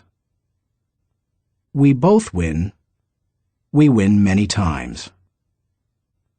We both lose, goodbye partnership. The best relationships are win-win. Why don't more people go into relationships with that attitude? I'll tell you why. Most people want to make sure that they win first. Unselfish thinkers, on the other hand, go into a relationship and make sure that the other person wins first. And that makes all the difference. 5. Continually check your motives. François de la Rochefoucauld said, "What seems to be generosity is often no more than disguised ambition, which overlooks a small interest in order to secure a great one." The hardest thing for most people is fighting their natural tendency to put themselves first. That's why it's important to continually examine your motives to make sure you're not sliding backward into selfishness. Do you want to check your motives? Then follow the modeling of Benjamin Franklin. Every day, he asked himself 2 questions. When he got up in the morning, he would ask, "What good am I going to do today?" And before he went to bed, he would ask, "What good have I done today?" If you can answer those questions with selflessness and integrity, you can keep yourself on track. Give while you live. In the fall of 2001, we all witnessed a demonstration of unselfish thinking unlike anything we had seen in the United States for many years. Who can forget the events of September 11th, 2001? I had just finished teaching a leadership lesson when my assistant Linda Eggers came into the studio to announce the tragic news. Like most Americans, I remained riveted to the television all day and heard the reports of the firefighters and police officers who raced into the World Trade Center towers to help others, never worrying about their own safety. In the days following the tragedy, millions of Americans expressed a great desire to do something that would help the situation. I had the same desire. InJoy was scheduled to do a training via simulcast on September 15th, the Saturday following the tragedy. our leadership team decided to add a 1.5-hour program titled America Prays to the end of the simulcast. In it, my friend Max Lucado wrote and read a prayer expressing the heart's cry of millions. Franklin Graham prayed for our national leaders. Jim and Shirley Dobson gave advice to parents on how to help their children deal with the event. And Bruce Wilkinson and I asked the simulcast viewers to give financially to the people injured on September 11th. Amazingly, they gave $5.9 million, which World Vision graciously agreed to distribute to those in need. Unselfish thinking and giving turned a very dark hour into one of light and hope. Less than 2 weeks after the tragedy, I was able to travel to Ground Zero in New York City. I went to view the site of the destruction, to thank the men and women clearing away the wreckage, and to pray for them. I can't really do justice to what I saw. I've traveled to New York dozens of times. It's one of my favorite places in the world. My wife and I had been up in the towers with our children many times before and have wonderful memories of that area. To look at the place where the buildings had once stood and to see nothing but rubble, dust, and twisted metal, it's simply indescribable. What many Americans didn't realize is that for many months, people worked diligently to clean up the site. Many were New York City firefighters and other city workers. Others were volunteers. They worked around the clock, 7 days a week. And when they came across the remains of someone in the rubble, they called for silence and reverently carried them out. Since I am a clergyman, I was asked to wear a clerical collar upon entering the area. As I walked around, many workers saw the collar and asked me to pray for them. It was a humbling privilege. American educator Horace Mann said, "Be ashamed to die until you have won some victory for humanity." According to this standard, New York City's firefighters are certainly prepared for death. The service they perform is often truly heroic. You and I may never be required to lay down our lives for others as they did. But we can give to others in different ways. We can be unselfish thinkers who put others first and add value to their lives. We can work with them so that they go farther than they thought possible. Thinking question. Am I continually considering others and their journey in order to think with maximum collaboration? Chapter 11. Rely on bottom-line thinking. There ain't no rules around here. We're trying to accomplish something. Thomas Edison, inventor. How do you figure out the bottom line for your organization, business, department, team, or group? In many businesses, the bottom line is literally the bottom line. Profit determines whether you are succeeding. But dollar should not always be the primary measure of success. Would you measure the ultimate success of your family by how much money you had at the end of the month or year? And if you run a non-profit or volunteer organization, how would you know whether you were performing at your highest potential?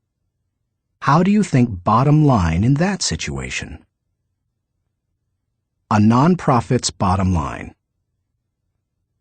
Frances Hesselbein had to ask herself exactly that question in 1976, when she became the National Executive Director of the Girl Scouts of America. When she first got involved with the Girl Scouts, running the organization was the last thing she expected. She and her husband John were partners in Hesselbein Studios, a small family business that filmed television commercials and promotional films. She wrote the scripts, and he made the films. In the early 1950s, she was recruited as a volunteer troop leader at the Second Presbyterian Church in Johnstown, Pennsylvania. Even that was unusual, since she had a son and no daughters. but she agreed to do it on a temporary basis. She must have loved it, because she led the troop for 9 years. In time, she became council president and a member of the national board. Then she served as executive director of the Tallis Rock Girl Scout Council, a full-time paid position. By the time she took the job as CEO of the national organization, the Girl Scouts was in trouble. The organization lacked direction. Teenage girls were losing interest in scouting, and it was becoming increasingly difficult to recruit adult volunteers, especially with greater numbers of women entering the workforce. Meanwhile, the Boy Scouts was considering opening itself to girls. Hesselbein desperately needed to bring the organization back to the bottom line. We kept asking ourselves very simple questions, she says. What is our business? Who is our customer? And what does the customer consider value? If you're the Girl Scouts, IBM, or AT&T, you have to manage for a mission. Hesselbein's focus on mission enabled her to identify the Girl Scouts' bottom line. We really are here for one reason: to help a girl reach her highest potential. More than any one thing, that made the difference. Because when you are clear about your mission, corporate goals and operating objectives flow from it. Once she figured out her bottom line, she was able to create a strategy to try to achieve it. She started by reorganizing the national staff. Then she created a planning system to be used by each of the 350 regional councils. And she introduced management training to the organization. Hesselbein didn't restrict herself to changes in leadership and organization. In the 1960s and 70s, the country had changed, and so had its girls. But the Girl Scouts hadn't. Hesselbein tackled that issue too. The organization made its activities more relevant to the current culture, giving greater opportunities for use of computers, for example, rather than hosting a party. She also sought out minority participation, created bilingual materials, and reached out to low-income households. If helping girls reach their highest potential was the group's bottom line, then why not be more aggressive helping girls who traditionally have fewer opportunities? The strategy worked beautifully. Minority participation in the Girl Scouts tripled. In 1990, Hesselbein left the Girl Scouts after making it a first-class organization. She went on to become the founding president and CEO of the Peter F. Drucker Foundation for Nonprofit Management, and now serves as chairman of its board of governors. And in 1998, she was awarded the Presidential Medal of Freedom. President Clinton said of Hesselbein during the ceremony at the White House, "She has shared her remarkable recipe for inclusion and excellence with countless organizations, whose bottom line is measured not in dollars, but in changed lives." He couldn't have said it better. Why you should enjoy the return of bottom-line thinking. If you're accustomed to thinking of the bottom line only as it relates to financial matters, then you may be missing some things crucial to you and your organization. Instead, think of the bottom line as the end, the takeaway, the desired result. Every activity has its own unique bottom line. If you have a job, your work has a bottom line. If you serve in your church, your activity has a bottom line. So does your effort as a parent or spouse, if you are one. As you explore the concept of bottom-line thinking, recognize that it can help you in many ways. 1. Bottom-line thinking provides great clarity. What's the difference between bowling and work? When bowling, it takes only 3 seconds to know how you've done. That's one reason people love sports so much. There's no waiting and no guessing about the outcome. Bottom-line thinking makes it possible for you to measure outcomes more quickly and easily. It gives you a benchmark by which to measure activity. It can be used as a focused way of ensuring that all your little activities are purposeful and line up to achieve a larger goal. 2. Bottom line thinking helps you assess every situation. When you know your bottom line, it becomes much easier to know how you're doing in any given area. When Frances Hesselbein began running the Girl Scouts, for example, she measured everything against the organization's goal of helping a girl reach her highest potential. From the organization's management structure, which she changed from a hierarchy to a hub, down to what badges the girls could earn. There's no better measurement tool than the bottom line. 3. Bottom line thinking helps you make the best decisions. Decisions become much easier when you know your bottom line. When the Girl Scouts were struggling in the 1970s, outside organizations tried to convince its members to become women's rights activists or door-to-door canvassers. But under Hesselbein, it became easy for the Girl Scouts to say no. It knew its bottom line, and it wanted to pursue its goals with focus and fervency. 4. Bottom line thinking generates high morale. When you know the bottom line and you go after it, you greatly increase your odds of winning. And nothing generates high morale like winning.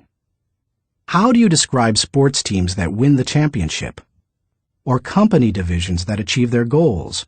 Or volunteers who achieve their mission? They're excited. Hitting the target feels exhilarating, and you can hit it only if you know what it is. 5. Bottom line thinking ensures your future. If you want to be successful tomorrow, you need to think bottom line today. That's what Frances Hesselbein did, and she turned the Girl Scouts around.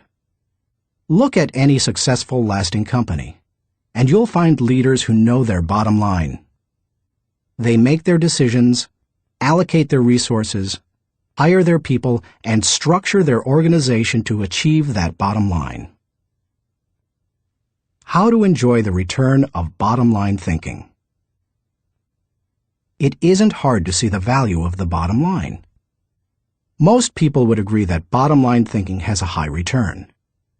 But learning how to be a bottom line thinker can be challenging. 1. Identify the real bottom line. The process of bottom line thinking begins with knowing what you're really going after. It can be as lofty as the big picture vision, mission, or purpose of an organization. Or it can be as focused as what you want to accomplish on a particular project. What's important is that you be as specific as possible. If your goal is for something as vague as success, you will have a painfully difficult time trying to harness bottom line thinking to achieve it. The first step is to set aside your wants. Get to the results you're really looking for, the true essence of the goal. Set aside any emotions that may cloud your judgment and remove any politics that may influence your perception. What are you really trying to achieve? When you strip away all the things that don't really matter, what are you compelled to achieve? What must occur? What is acceptable? That is the real bottom line. 2. Make the bottom line the point. Have you ever been in a conversation with someone whose intention seemed other than stated?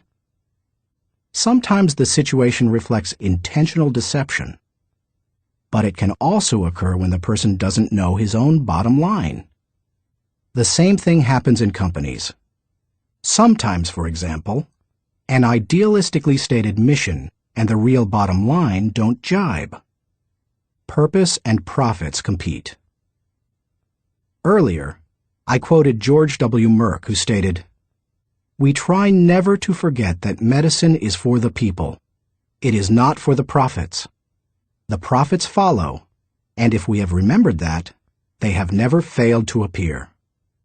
He probably made that statement to remind those in his organization that profits serve purpose. They don't compete with it. If making a profit were the real bottom line, and helping people merely provided the means for achieving it, then the company would suffer. Its attention would be divided, and it would neither help people as well as it could, nor make as much profit as it desired. 3. Create a strategic plan to achieve the bottom line. Bottom line thinking achieves results. Therefore, it naturally follows that any plans that flow out of such thinking must tie directly to the bottom line. And there can be only one, not two or three. Once the bottom line has been determined, a strategy must be created to achieve it. In organizations, that often means identifying the core elements or functions that must operate properly to achieve the bottom line. This is the leader's responsibility. The important thing is that when the bottom line of each activity is achieved, then the bottom line is achieved. If the sum of the smaller goals doesn't add up to the real bottom line, then either your strategy is flawed or you've not identified your real bottom line. 4. Align team members with the bottom line. Once you have your strategy in place, make sure your people line up with your strategy. Ideally, all team members should know the big goal as well as their individual role in achieving it. They need to know their personal bottom line and how that works to achieve the organization's bottom line. 5. Stick with one system and monitor results continually. Dave Sutherland, the president of one of my companies, ISS, believes that some organizations get into trouble by trying to mix systems. He maintains that many kinds of systems can be successful, but mixing different systems or continually changing from one to another leads to failure. Dave says, "Bottom line thinking cannot be a one-time thing. It has to be built into the system of working and relating and achieving. You can't just tune into the desired result every now and then. Achieving with bottom line thinking must be a way of life, or it will send conflicting messages. I am a bottom line thinker. It is part of my system for achievement. I practice it every day. No other measurements, no wasted efforts." Dave calls members of his field team every night to ask the bottom line question they expect to hear.